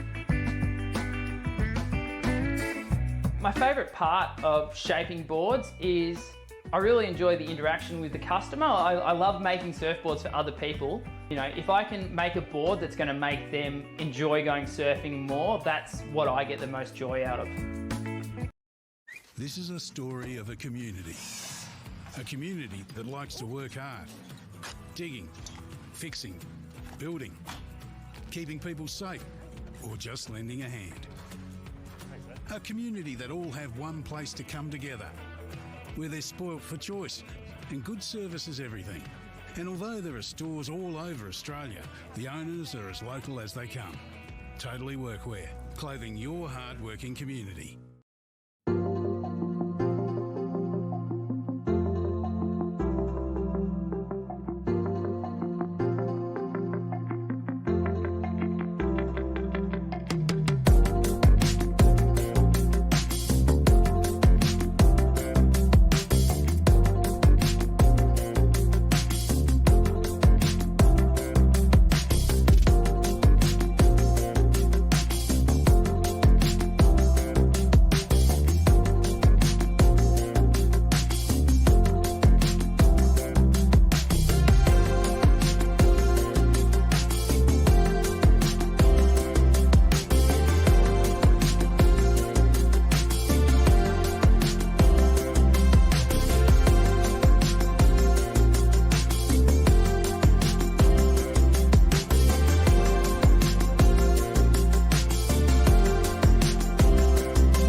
Michael Vanderklooster, but everyone knows me as Vander. I own a company called Vander Surf, and I've been making boards for 23 years.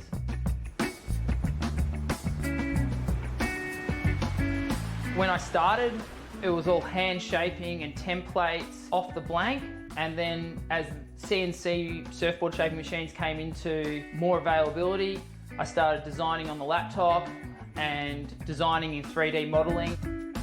It allows me to be creative, express, my artistic side of making surfboards.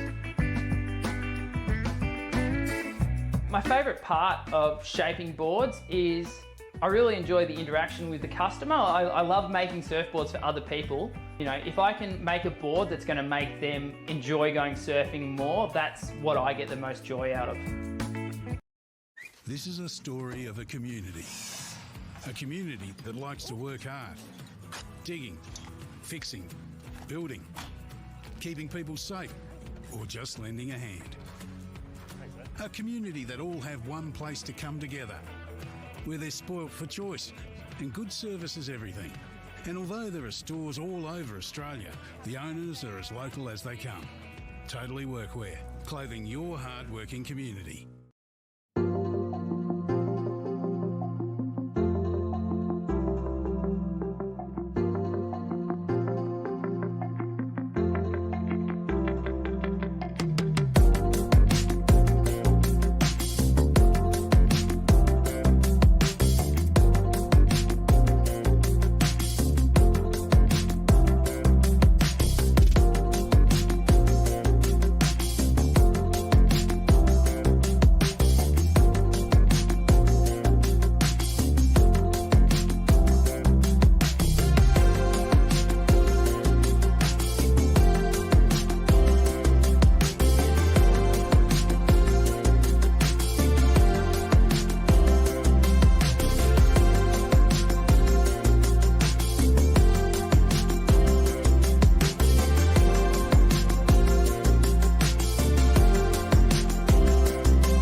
I'm going all the way up. Ah, I'm going all the way up. Ah, I'm letting go in my heart. Ah, of everything that holds me down. No, no. And it's feeling like I'm in the groove. I can feel the love. Oh yeah, it's all around me.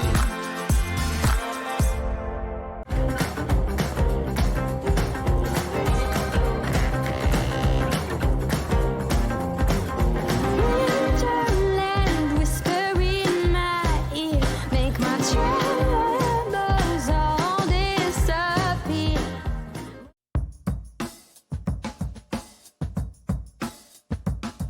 Hey, I'm Michael Vanderklooster. Welcome back to a Western Park. We're here, and it's Inverloch Conwack and the Warragul Industrials in the Fairhaven Homes match of the round. And so far, it is living up to the name. We've seen some dominance from both sides in patches and some absolutely outstanding plays from the hometown Dusties, who really tore IK apart in that second quarter. Listening to Coach Tom Hams at halftime, he was pretty livid with his men. We haven't really seen it this season. They've been pretty perfect, IK, and Hams was just lauding his players to be a bit more accountable and stop that run that we saw the Dusties really employ in that second quarter. They got off the leash. We saw that scintillating run from Herbert and set up Taylor's second goal. And they look really dangerous. They've done it before. They can now look to become just this first team to defeat Inverloch this season, but the first team to defeat them since they did so in their Inverloch's final game last year, that elimination final. So they can go into the history books as the team to beat Inverloch Conwack twice before any other team can. So a great contest we've got in our hands. Harmit Singh has got his team playing very well in this one. Much different to the first matchup, and it's great to see. But you'd expect a strong comeback from the ladder leaders in this second half as the players get to their positions. But this would be a monumental win for Warragul. I mentioned they had a really key string of games recently where they've gone 3-0. They needed to win every one of those to stay in touch with that top six. That it's all important and they've done so. They had great wins against Kilcunda-Bass, who was also fighting for that 6th spot, Dalston in that massive 88-point win, and then Garfield last time out. Garfield in the first one of the 3. And they're putting their foot down as they try and march towards finals, and we're back underway. Here's Gibson. Won about 3 or 4 clearances in the second term, and he's won the first one here down the throat of McGarity, not paid. Big call from the umpire. McGarity looks up in disbelief, still looking up in disbelief, and the umpire's actually called this the other way. I think it might have been a free kick upfield. Must have been, because now it's in the hands of Tom Hams. So, bit of a confusing start to the third term. Been a bit of a confusing day. Here's Herbert once again. Leather poisoning at the moment. Park does well though. Just a scrubber in front of Turner. Got a bit of work to do, but we'll get a block from Samalis. Now goes over the top to Cumming. He can use his left to put him inside. Uses his right hand to handball to Clark instead. Clark's on here. Takes a shot for the goal square. Wyatt from the back. Can't quite get to the front. Doing well there is Ogden and Walker, as they always do in defence for the Dusties. Cleaning up once again. That is the 8th behind for Inverloch Comwack. May I dare say that'll cost them today. I think that's saying that Hams would have been... Well, I wasn't down near the huddle like you, Boxy, but I thought that he may would have just had a little bit of a chat with Wyatt, because they are really relying on him as the bigger forward to get the job done today, and he hasn't really been good enough of an option just yet. Yeah, he did mention, as I said, just a bit more accountability at stoppage where they got killed in that second term, but he also mentioned the importance of keeping their heads. He mentioned, I think it was the Bulldogs, who had a massive win one week and then lost to the team who was 18th the week after in their season. And although obviously this isn't the same for them, they had that awesome win before the bye against the reigning premiers in Turin, and he was trying to urge his players to not drop this one against a team who is obviously way less fancied at the moment. But it's in the balance right now, and here's Visser exploding from the stoppage. He puts it inside 50. He's found the chest of Taylor, is it? Or is Staples. it Staples? It is. So Hams will be livid with that start. They just look so explosive from stoppage, the Dusties. And I mentioned off air at half time, it's the exact same blueprint as that elimination final last year. Put pressure on, win at stoppage and explode. Tore the Eagles apart last season. It's doing so right now. Staples' shot on goal won't make the distance. Do they punch it through? They do.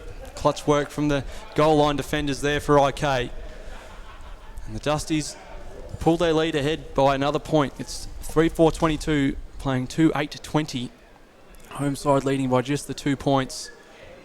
An accurate day for IK, which will really haunt them regardless of the result, I'm sure. This one's a tough ball for Patterson to take. 2-on-1, and one of them was big Mark Bradley, who takes an easy mark. And now his left field will put him back inside 50. Contest forms. Big mark! Staples making an influence right here. Calls play on though. Doesn't hear it. Kicks into the man on the mark. It's all happening out here today. Scott's handball doesn't hit the target, and they've called high. So, I'll tell you who is switched on today. The umpires. Oh, well, obviously got the because they're seeing things that I'm not seeing. Because a much better view than us, but looked clean as a whistle there. Rankin gave it off to McCourt, who just sent it up into space. White is going to put on a real good run to beat his opponent here in Russell. And neither end up as victors in the end. Goes over the boundary line. Inverloch perhaps looking a bit more dangerous now.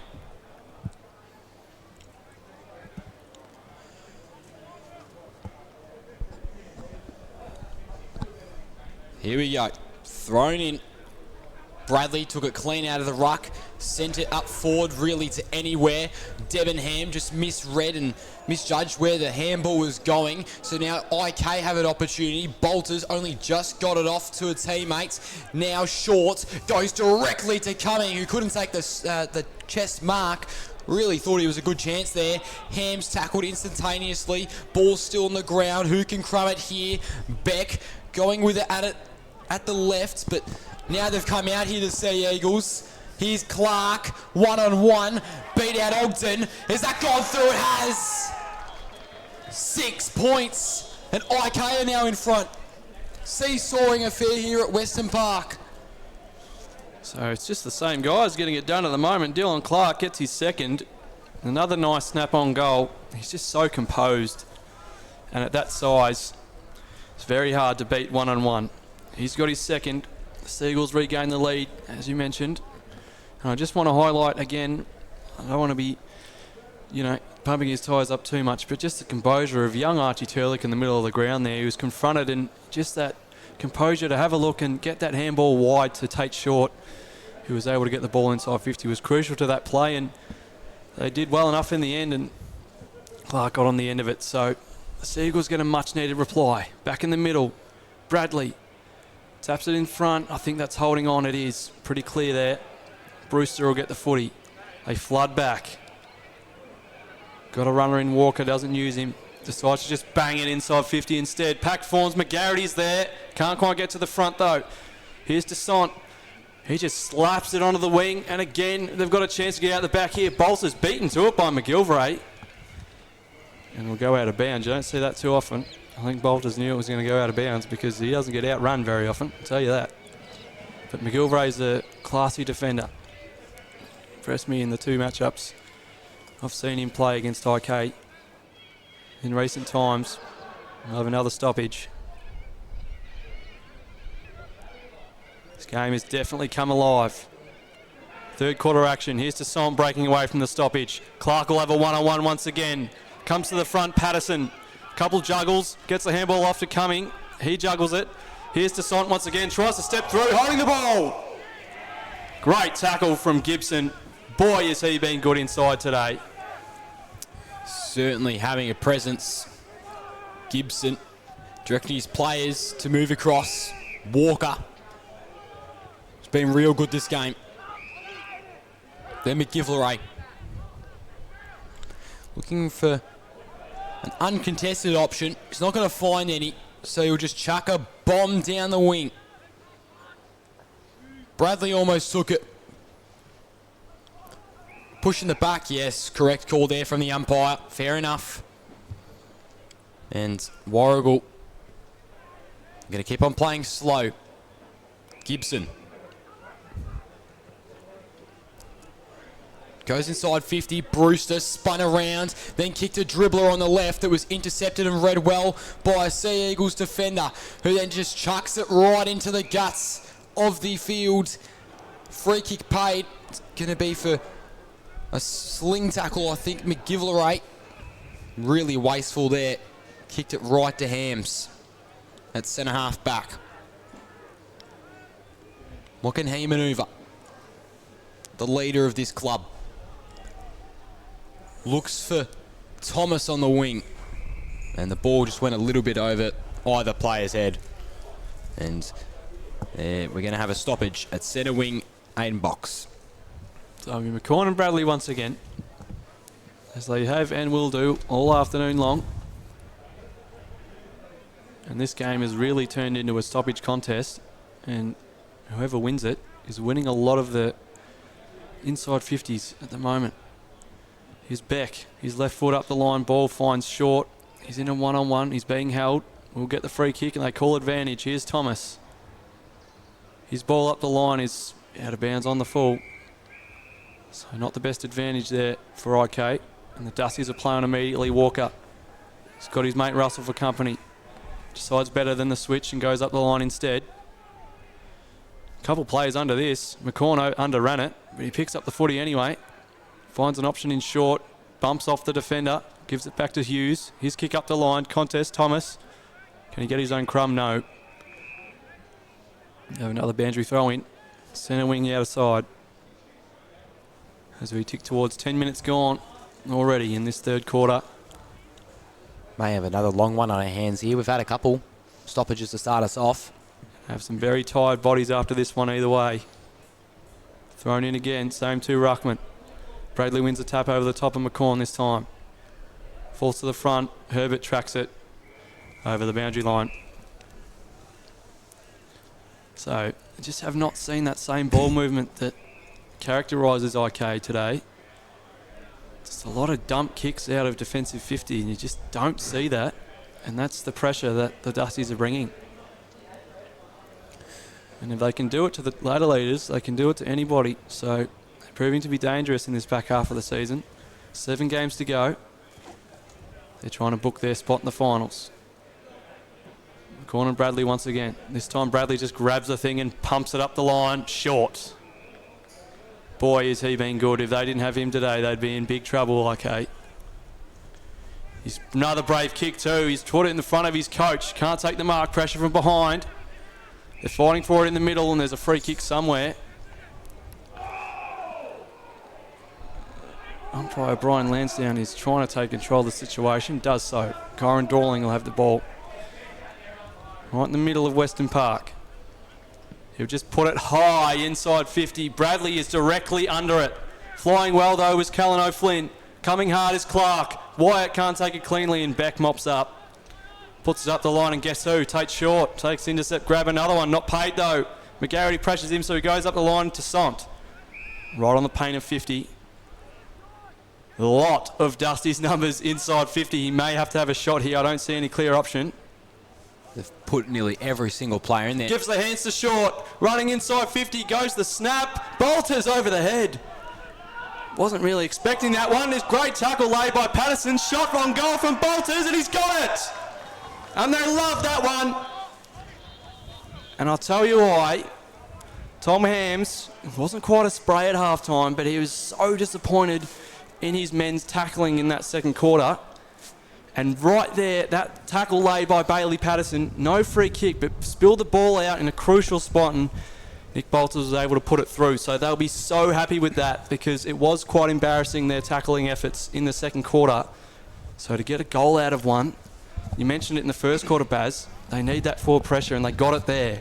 Yes, certainly, and I'll tell you what, the people listening, they would have heard an absolute earful from me if they hadn't kicked that goal, because Bailey Patterson 100% deserved that free kick, but resulted in 6 points for IK either way. And all of a sudden, after having the lead, almost seems as if they need another big response, Warragul. It's going to be a battle all day. Bradley versus McCorn. Got it out to a Dusty's player. Play still alive to Sant. Tunnel ball out to Joe Samalas. Hams was pressured really well.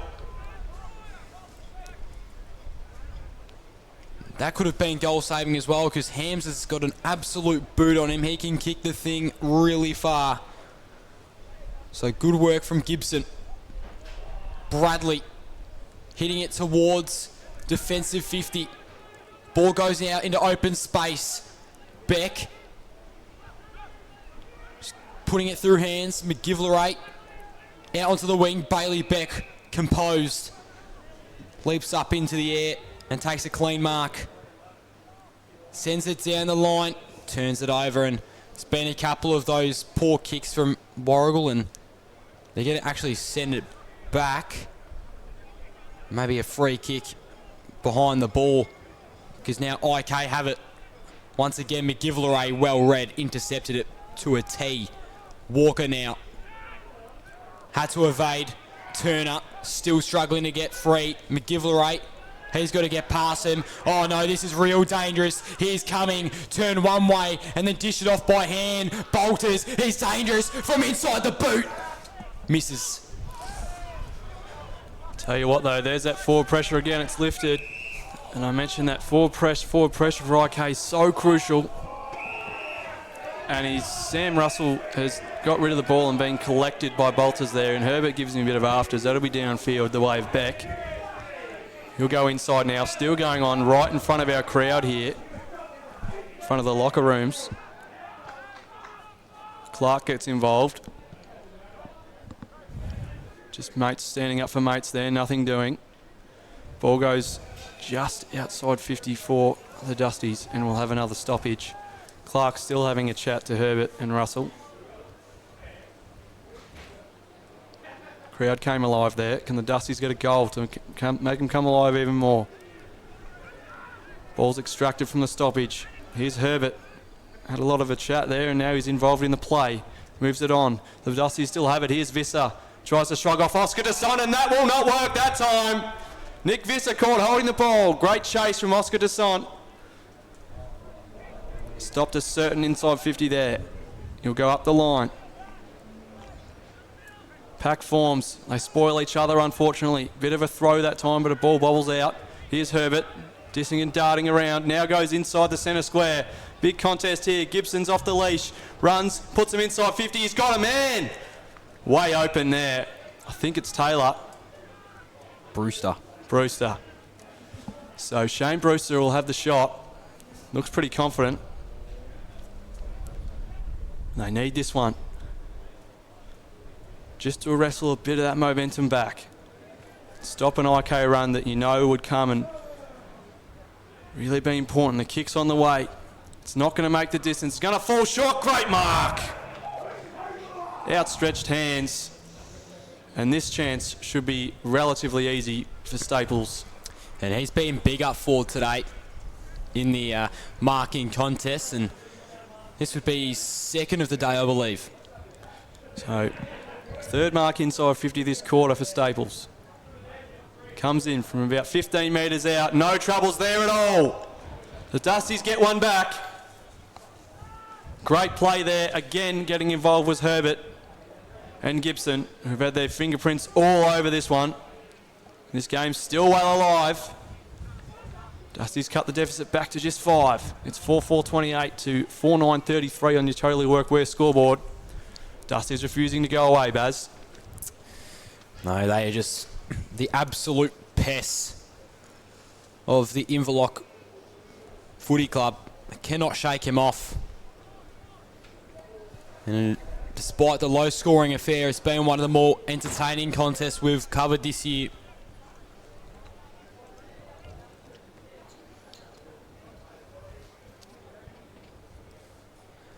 Let's get this underway.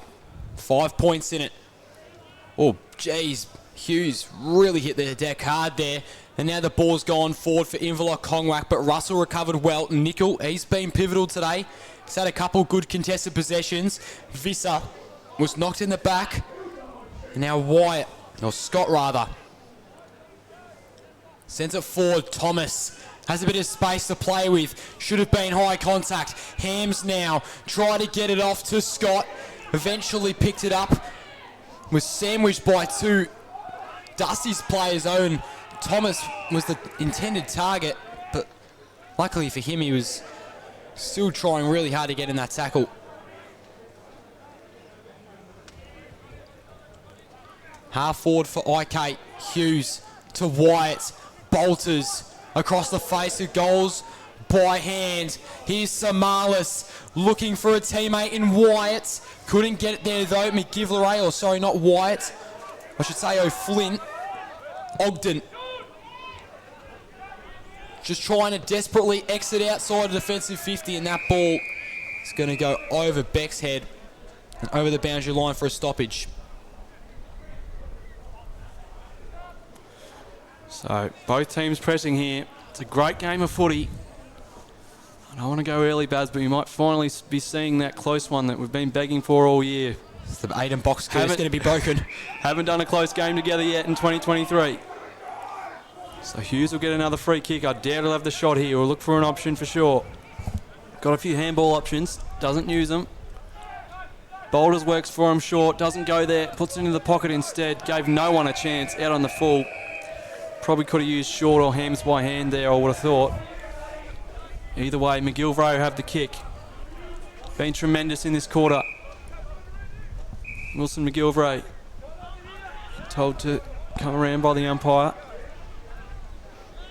Looks for a switch. They probably had it on, but probably risky from that position. So he goes up the line instead. Tall timber forms. Tate short, almost takes a ripper.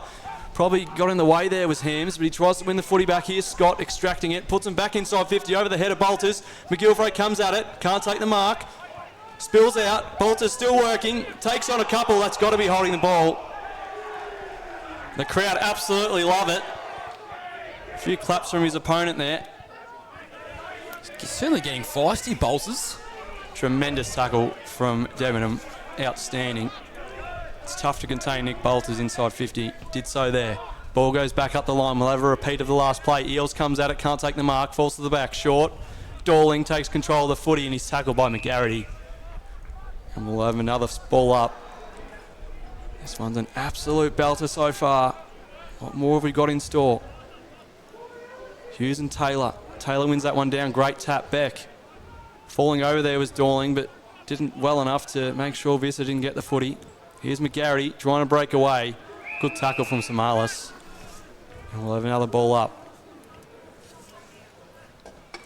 So at centre wing here, I don't think Inverloch Kongwak have been this challenged in season 2023.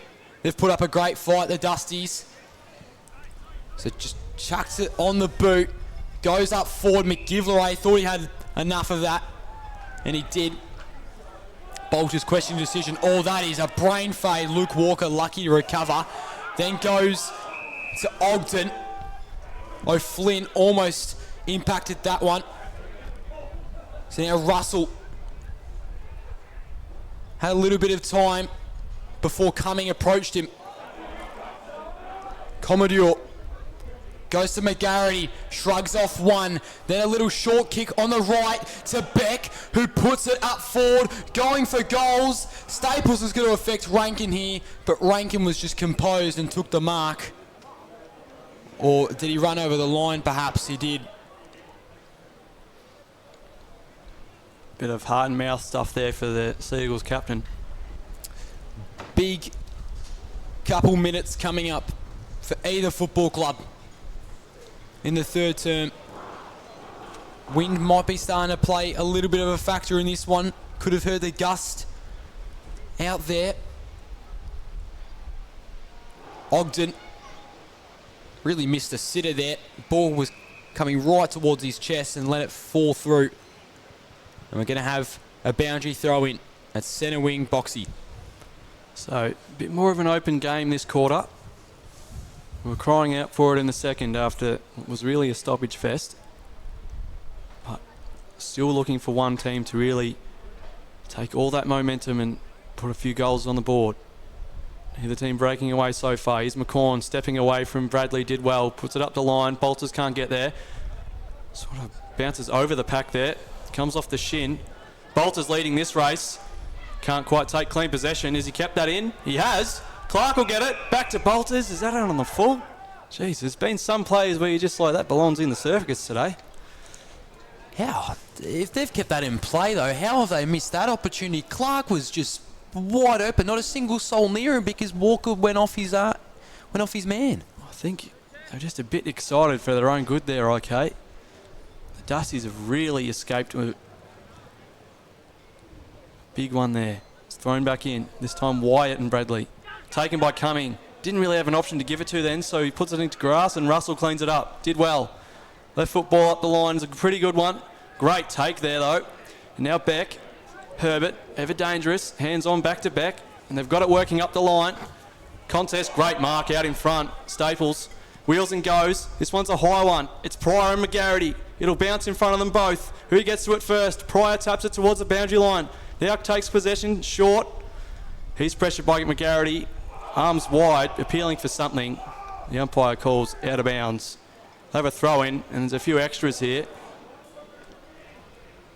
A lot of extras here. I think the boundary umpire should just chuck her in and see what happens. She's going to do so. Players realise that now, and they set up. So a bit of feeling in this one too. Hams has to go in the ruck, but the Dusties win it. Tapped down though, smothered well. They get up the line. Eels' kicks to a 3-on-1.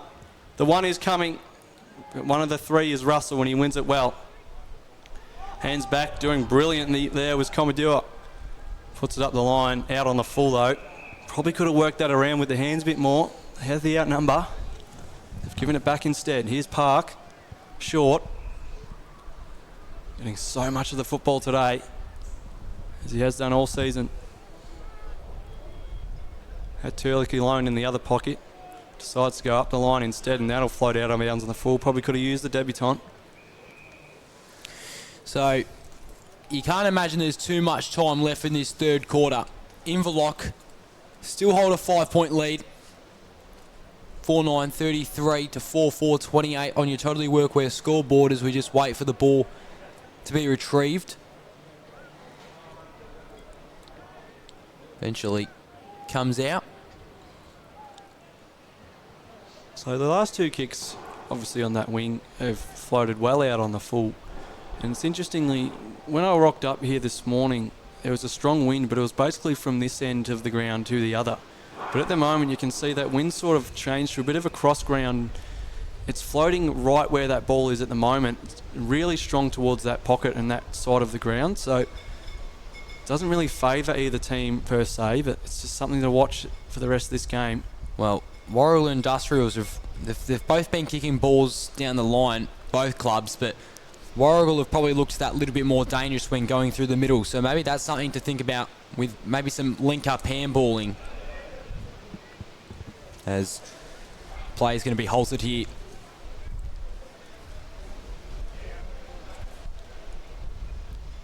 Ball up. Bradley wanted a free kick for a holding. Beck goes to ground. Now 26 minutes through this through this third quarter, I should say. And how important would it be for the Dusties to go into the final break with a lead? Comes out. Commodore has had a bit of the footy in this third quarter. Went for a run. The umpire said, nah, go back to the boundary line, sir.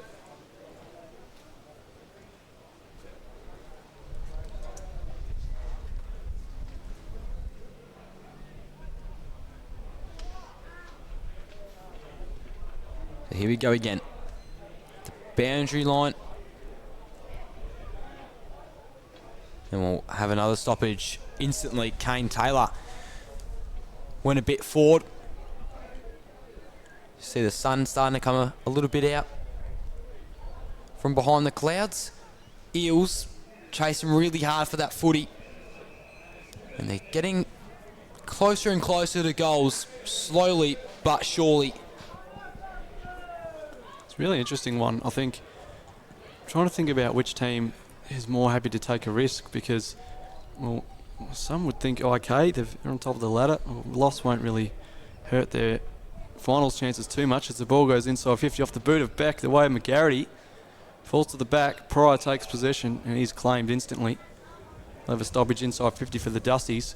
But then the Dusties as well, they're sort of at a spot where they don't have too much to lose either. They may as well just risk it and go for the win, I think. So for me, the side that tries to open up this close side of the ground first and take a risk with handball and runs probably going to come away with this one, because it's just going to be caught on that dead wing otherwise, and you see how hard it is for either team to score at the moment from that side of the ground. Have a ball in. Staples and Eels.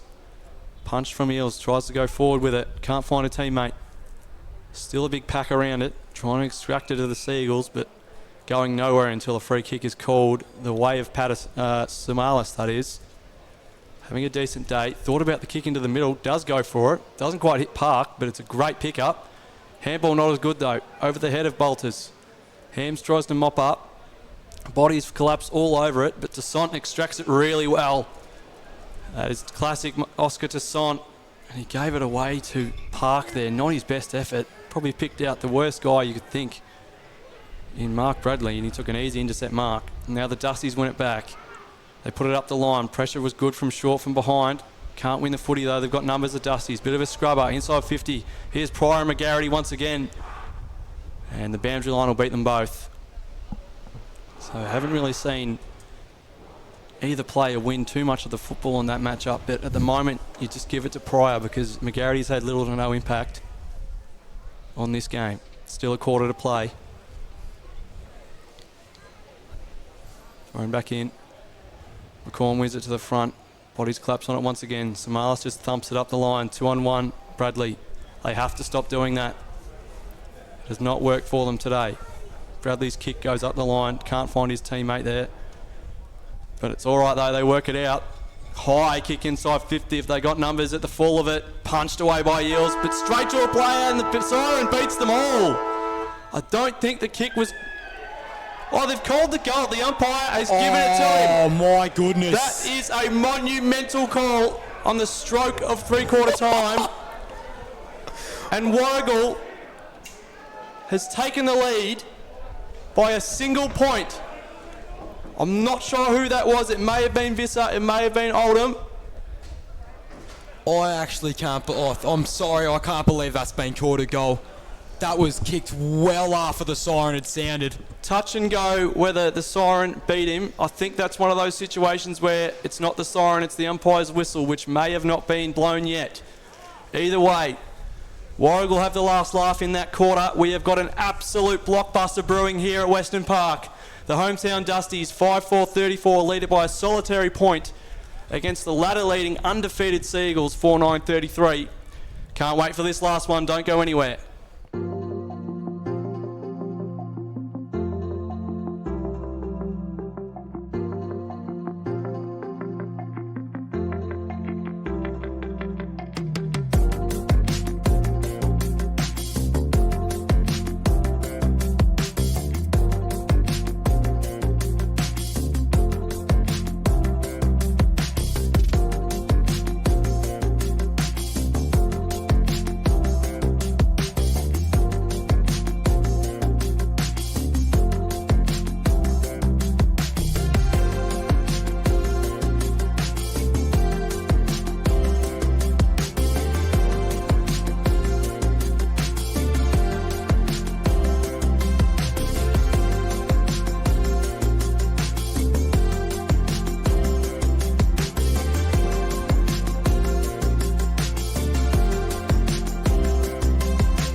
I'm going all the way up.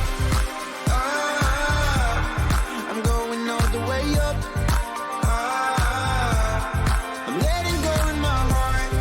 Ah, of everything that holds me down. No, no.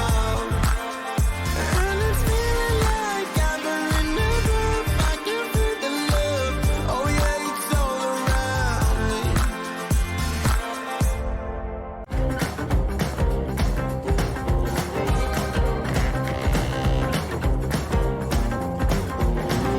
Winterland, whisper in my ear, make my troubles all disappear.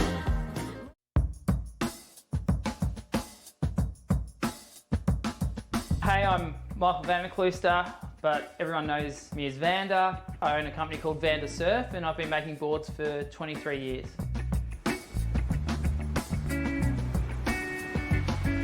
When I started, it was all hand shaping and templates off the blank, and then as CNC surfboard shaping machines came into more availability, I started designing on the laptop and designing in 3D modeling.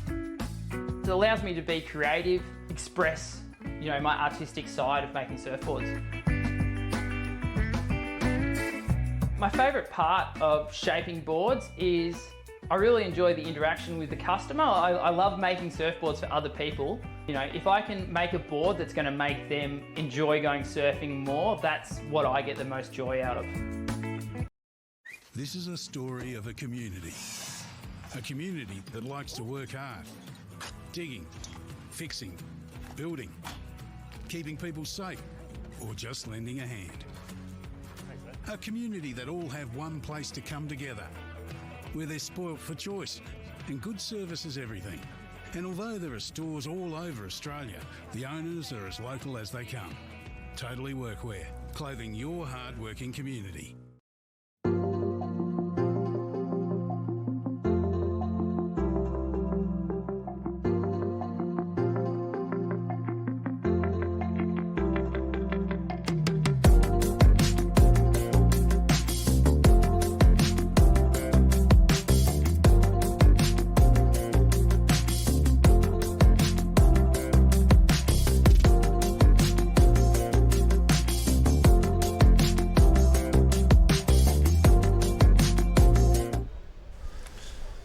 Wow, what a contest we have on our hands.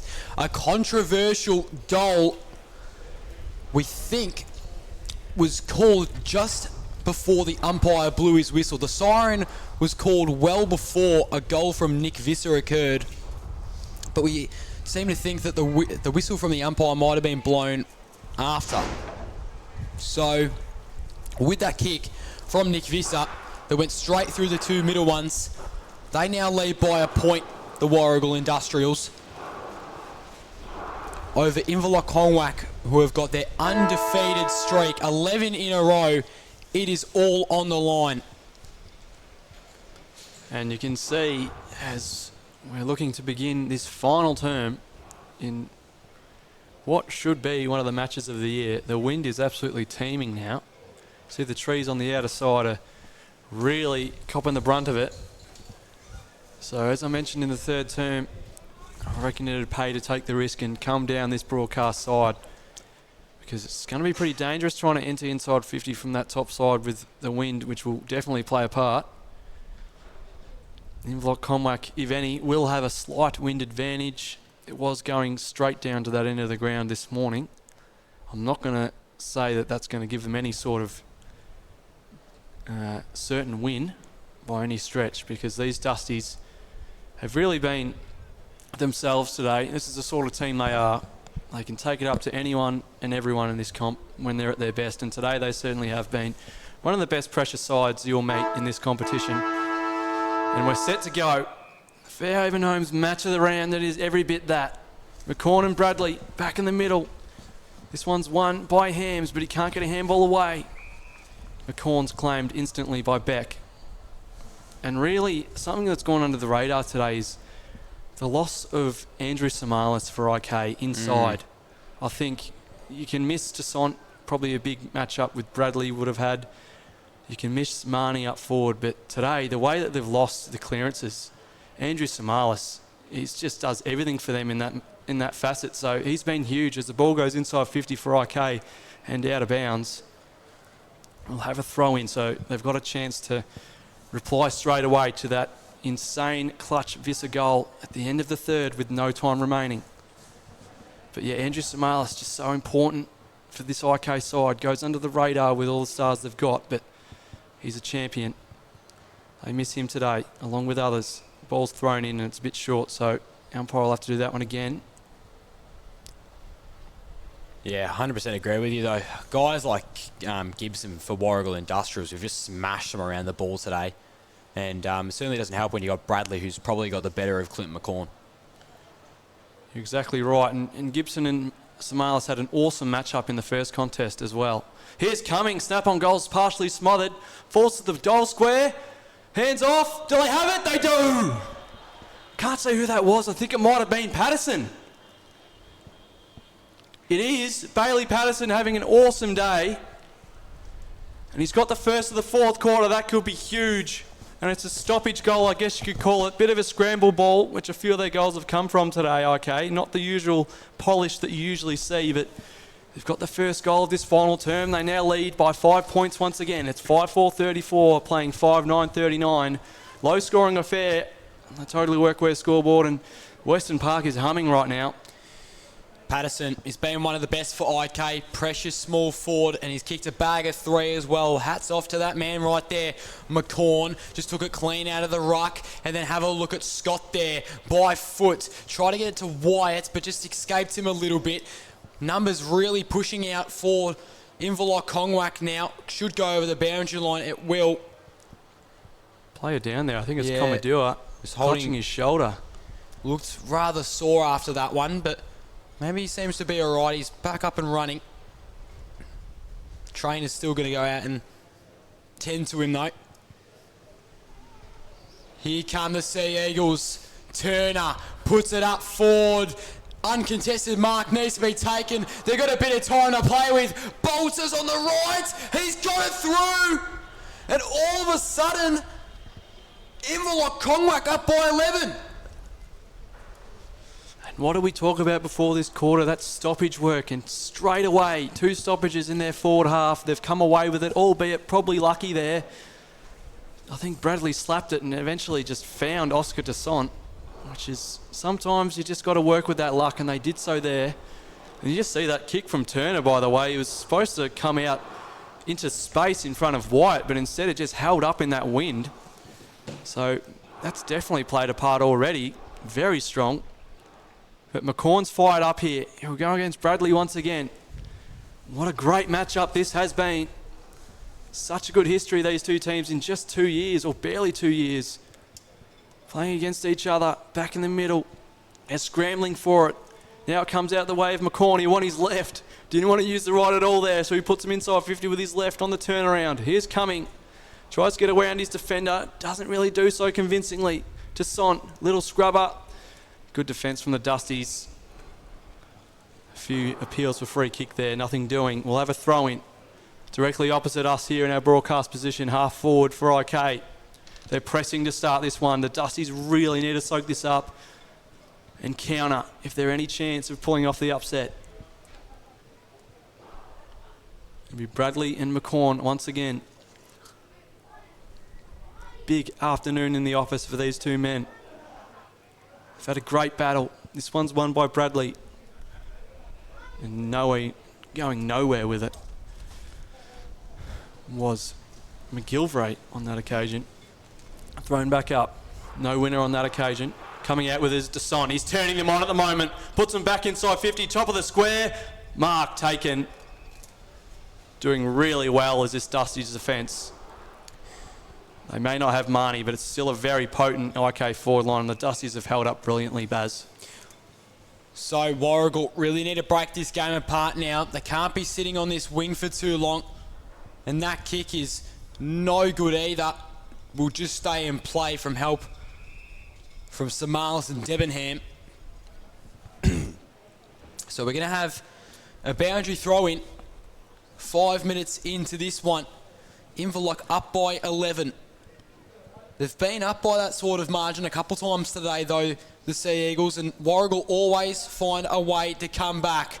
Just need a couple clearances to go their way. Oldham trying to tackle his opponent. Scott got brought to ground. Ogden fighting in for it. Couldn't get it. But here's this man, Gibson. They're starting to rip it apart now.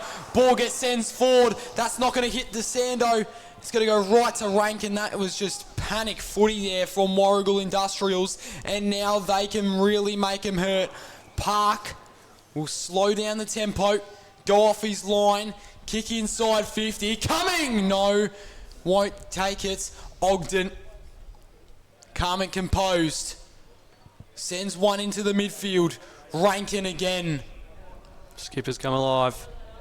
Really has. Intercepting the ball well at the minute. Low sort of driving kick. Finds its way to Sont. And then he'll play on quickly to McCorn. Oh, that is very cheeky. That's experience right there from the man they call Toss. Just giving himself a couple extra centimetres there. Not that he needs them. He's got this distance every day of the week, but a bit of a cheeky one there. Absolutely. If McCorn's to kick this, the Dusties are in big trouble.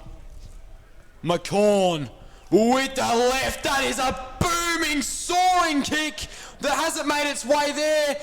Has a kick.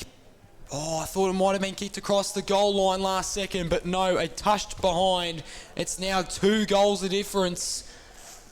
I'll tell you what, maybe you should have bobbled it a bit more. I'm not sure if it was the wind or he just relaxed on that one, but might have been a commentator's curse. Sorry, Clint. Didn't have the distance there. Good effort on the goal line from Wyatt, but behind, like you mentioned. So now Debenham has it on this broadcast wing for the home side. You go up the line. Shaky ball. Bradley's tracking back. Pryor goes up for the mark. Drops it. Bumped massive by Gibson. He wants this one. You can tell. Not scared to put his body in. And I love that about Will Gibson.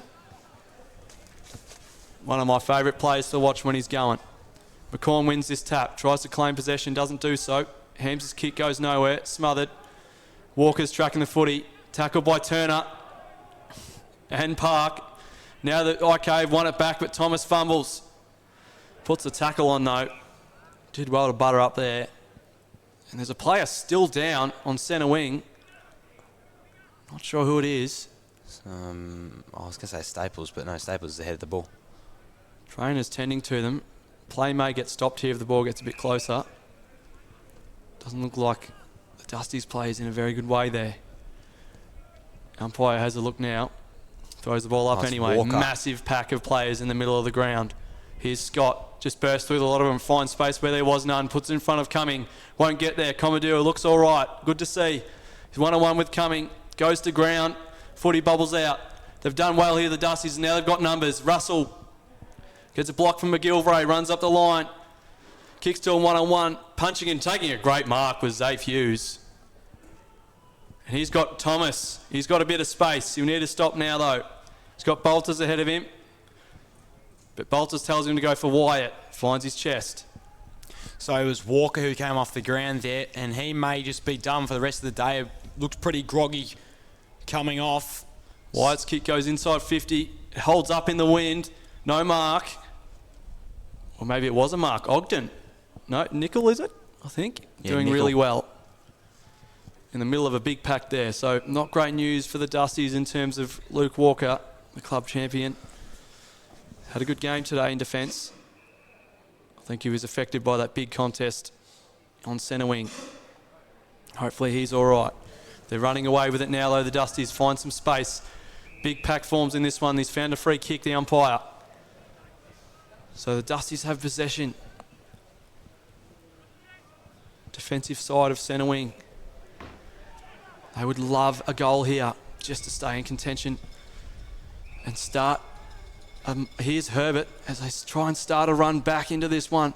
He misses Brewster though. McGarity a rare touch today. He's been kept well by Pryor.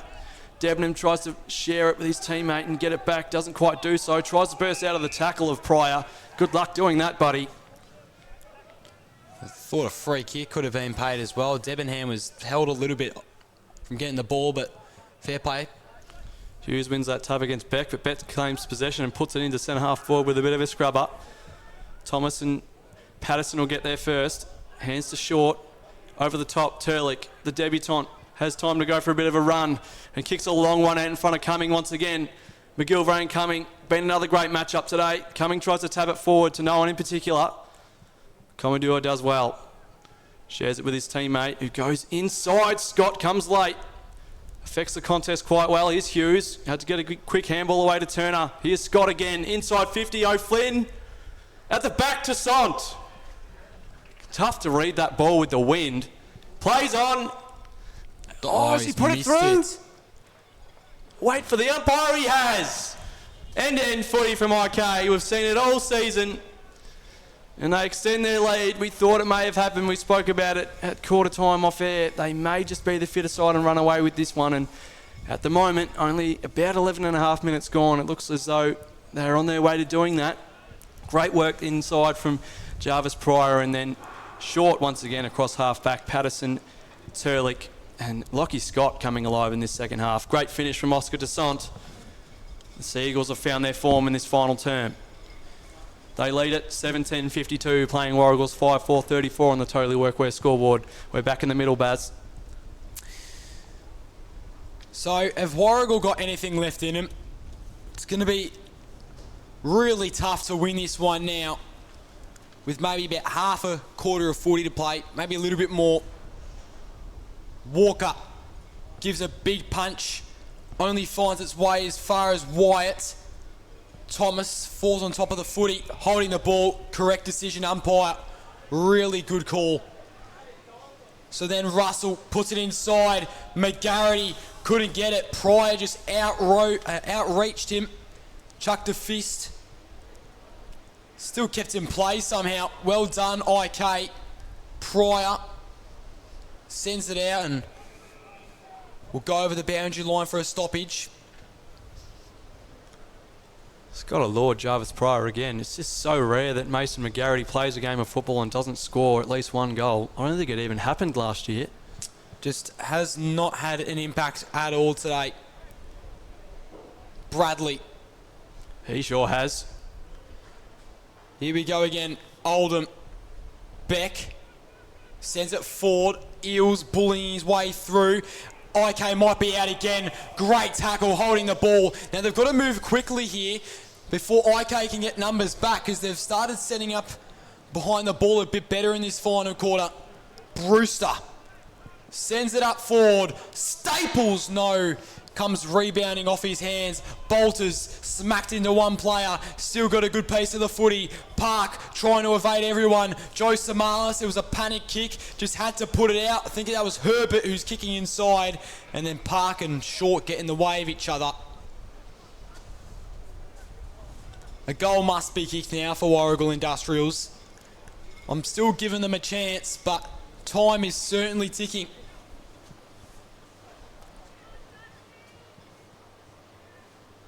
It will be Bradley and Hughes in the ruck. Got to have someone on the move here, the Dusties. Who's it going to be? Gibson, Visser, even McGarity can still go. Here is McGarity, try to chuck it on the boot.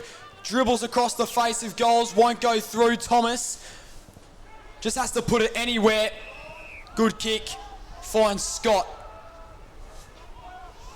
So Scott moves it on, along the broadcast wing. Out in front is Crook. Could get 50 here, doesn't.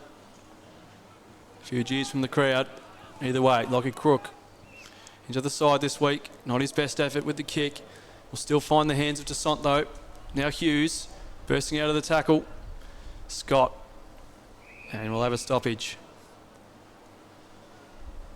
So the young midfield core of Desant, Scott and Hughes have been awesome in this final term for IK. Played a lot of football together.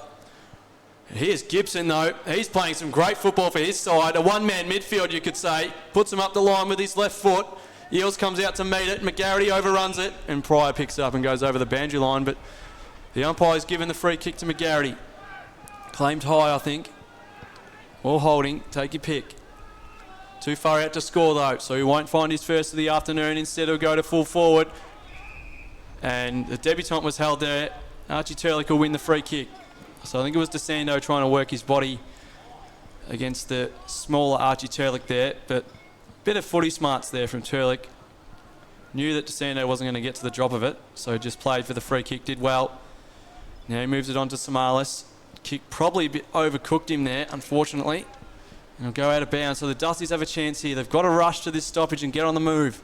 We've got to create something here. They can't just go through the motions. They're a momentum side. They need a quick goal here, and it's on. Hughes will go against Bradley. Haven't seen McCorn for a while. Maybe a bit banged up, not sure. Either way, it's won by Bradley. Dusties win it, but to no one in particular. Picking it up inside, I think there was Oldham. Going nowhere though. Tackled by Park. Hughes and Bradley once again. Just another one-man army. Here's Bradley. Haven't seen too many other ruckmen, and he's won the free kick. Huge. So big Mark Bradley to give this home crowd hope. Plays on, finds an option wide. Interesting decision, but Brewster's taken the mark either way. Pryor can't believe the defensive breakdown. Fantastic decision, fantastic vision from Bradley. You don't really see a ruckman who can have vision like that and kick it that well.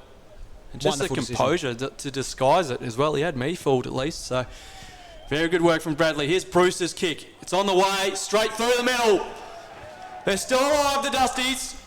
Should have at least 6 to 8 minutes left in this one. They've cut the lead down. Crucial goal there from Shane Brewster. It's just 2 straight kicks now. The Inverloch Conwack lead. Do you even maybe chuck... I know it's really too late now, but I feel like McGarity, not a terrible idea to chuck him through the middle. Just so he can maybe escape Pryor a little bit and impact this game a bit more in the next 10 or so minutes. Let's get things back underway. Still a huge chance, the Dusties. Ball escaped Bradley. Off by hand. Bolters now to McCorn, who's back on the field. Sends it up looking for Crook, who ran into his teammate in white and then looks a bit sore after. Gets up though. And I assume you'll start to see Warragul putting a couple extra numbers around the ball. trying to get those clearances.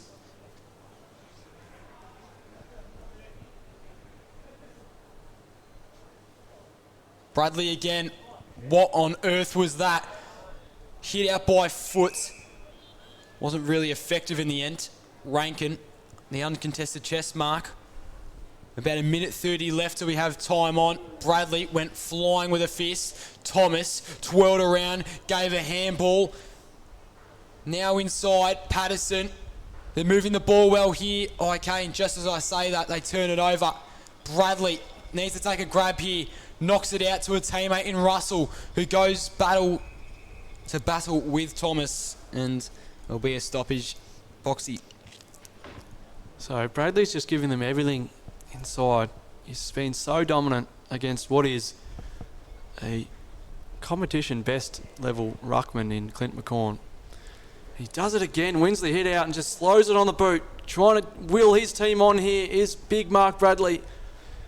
Comes to the fall, and they've got it here in Brewster again. He's got a handball option.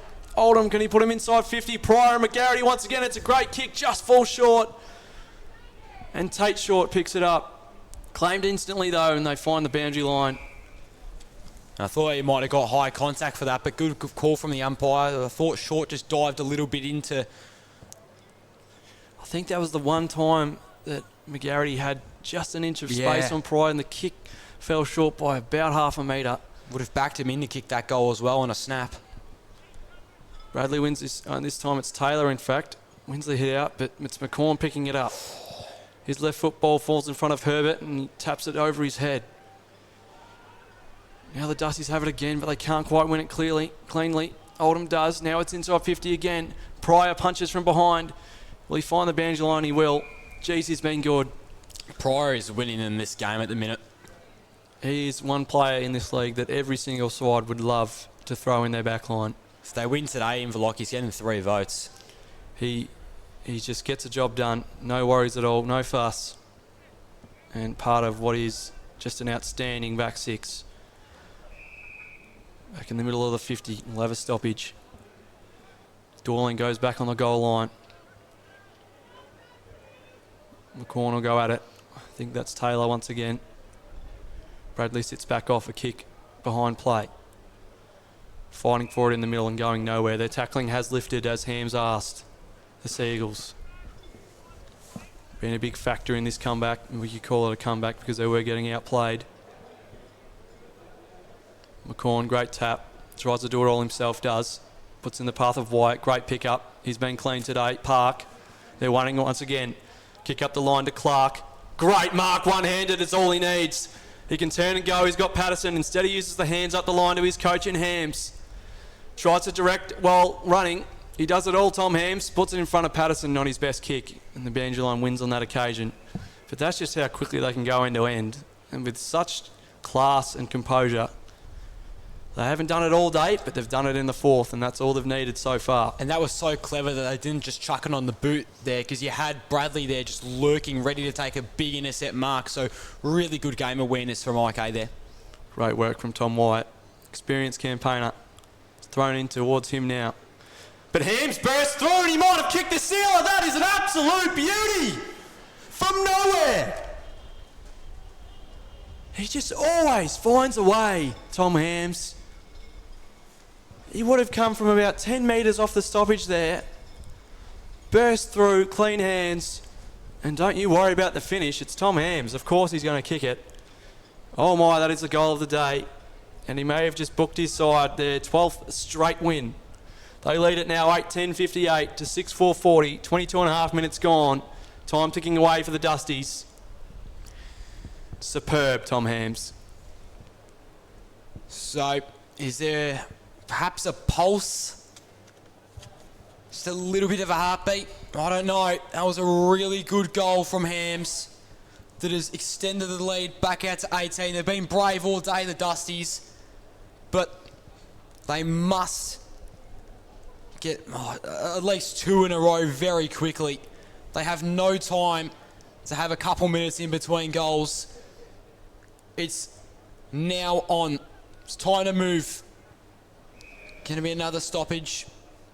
Right back in the centre circle.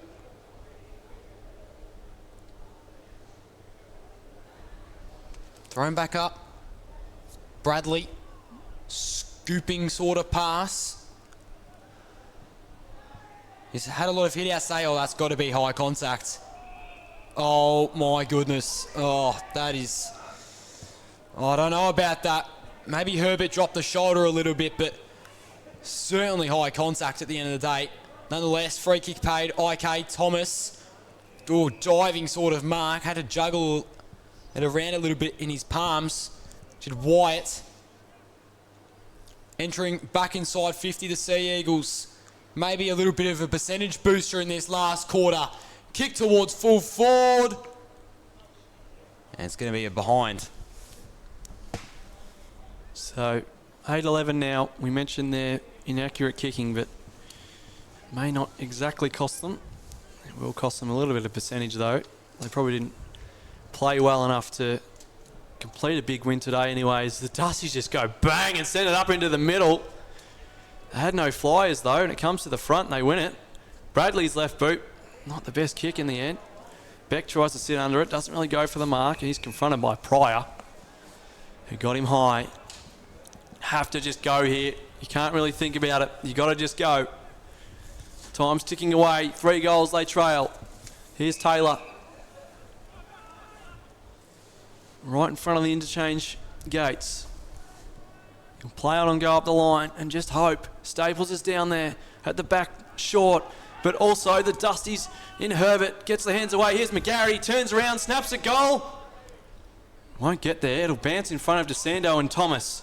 Can DeSando try something here? Thomas taps it away. But winning it at the Dusties. Here's Debenham. Back to his teammate. It's not a great effort.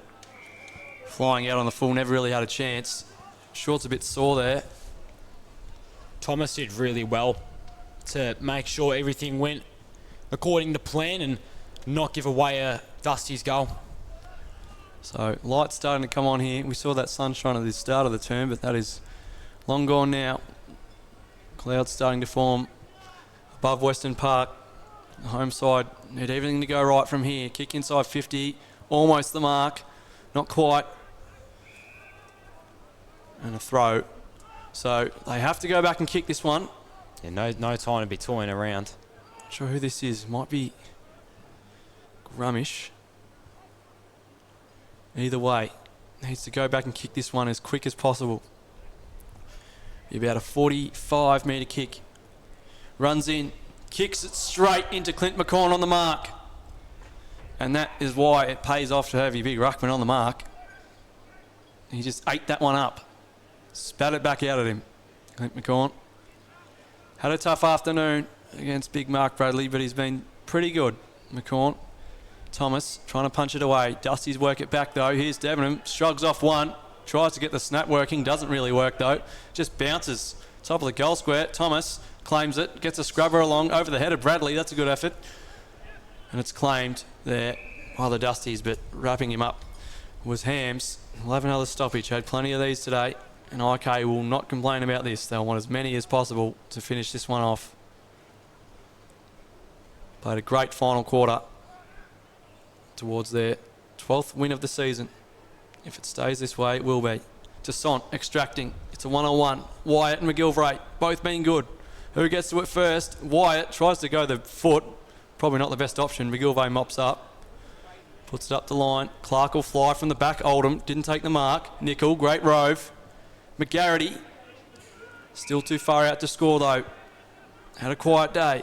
Can make something out of this though. Just puts a really high one in, gives the markers time to get under it.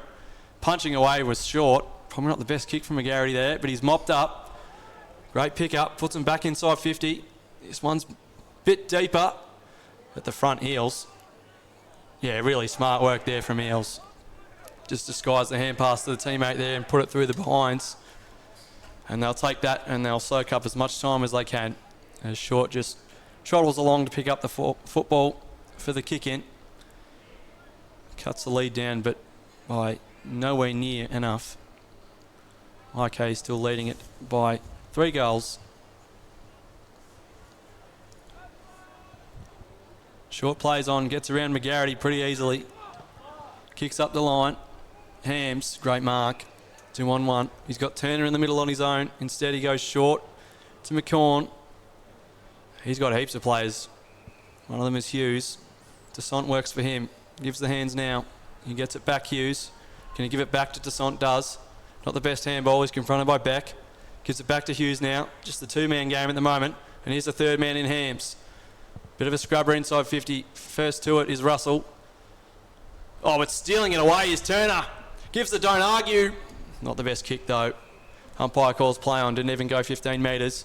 Oh, and Rankin! That one went 15 metres, straight into the open mitt of Louis Rankin, and the captain could put the icing on the cake of his side's 12th straight win in 2023.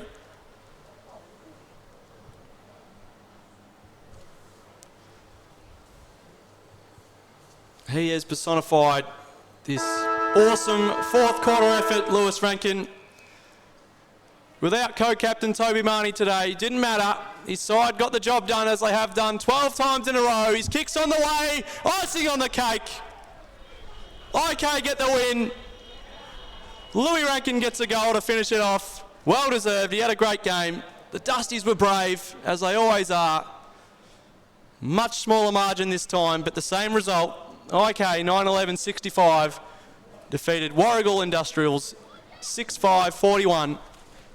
A 24-point win for the Travelling Sea Eagles, their 12th in a row. They were challenged, probably as challenged as they have been all season, but good enough in the end. I mentioned it earlier in the year, you have to play 4 quarters to beat this side. And unfortunately for the Dusties, they played 3 absolute rippers, but they were simply outplayed in the 4th. IK running away with it. I think they kicked about 4 goals in that last quarter to 1 and really put their foot down, and they are going to be very hard to beat for this competition's premiership this season. Bouncing back brilliantly after that disappointment against this same side in the elimination final last year. Behind rookie head coach Tom Hams, who was brilliant today. He had great contributions from his fellow defenders in Tate Short, who is just simply superb. He's really putting his foot down for, well, league best and fairest, if not certainly Inverloch Colmac's best and fairest this season. A massively great recruit for the Sea Eagles. Louis Rankin, as captain, was great himself today. And the forwards, without Toby Marnie, Tom Wyatt was great.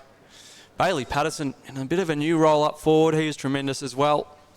And the young midfield in Oscar Toussaint, Lockie Scott and Xavier Hughes on return were great in that final quarter, and they were challenged. Hams was a bit annoyed at half-time, but that second half was just completely different to the first. And as for the Dusties, well, Will Gibson, what a season he's having in the midfield. It's the one-man band at times in terms of clearances. He was outstanding. Mark Bradley, he's really put his name ahead for Team of the Year himself. If he keeps playing like that, he had an outstanding day against who is an awesome ruckman himself in Clinton McCorn. Mason McGarity was held goalless by Jarvis Pryor, as we mentioned. Another great performance and a huge match-up there. Bradley probably won the ruck match-up. There was also a few more great ones, but these two sides produced another belter after what was a really one-sided match-up in round 5. If I was to give votes, I'm really not sure at the moment, but you probably have to give 3 votes to Tate Short. He was just tremendous across half-back. I'll probably give 2 to Tom Hams. He was really good, and I think Jarvis Pryor's got to get a vote for the game he had. He may not have had many disposals, but just outstanding the way he held who is an awesome and really dangerous goal kicker in Mason McGarity. 2-0 goals, and they really deserve that win, their 12th straight. And they'll host Garfield back at the Nest next weekend, and that'll be a tough one for the Stars as they look for 13 straight. As for the Dusties, they'll come against the reigning premier, Tooradin Delmore, who have their hands full today at Phillip Island. I'm not sure the result of that one, but I'm sure I'll be able to give it to you in a second as we're looking to go around the grounds. But as the IK boys start getting into the song already, you can tell they love this one. We'll go around the grounds, and Phillip Island has got the chocolates in that one against Tooradin Delmore, 7-11-53 to 6-8-44 Tooradin Delmore. Obviously this one was won by IK. Garfield were in front of the Giants last time we checked, and they look to have got that one done by about 30 or 40 points as well. and the other games were not really updated at this time. But today at Western Park, it was the Inverloch Conwack Sea Eagles who got the job done in the end, thanks to a big final quarter where they really came into their own and got their run game going. They defeat the Warragul Industrials 9-11-65 to 6-5-41 on the Totally Workwear scoreboard. Stay with us next week for another Fairhaven Homes match of the round. Thank you for watching, and we'll see you next week.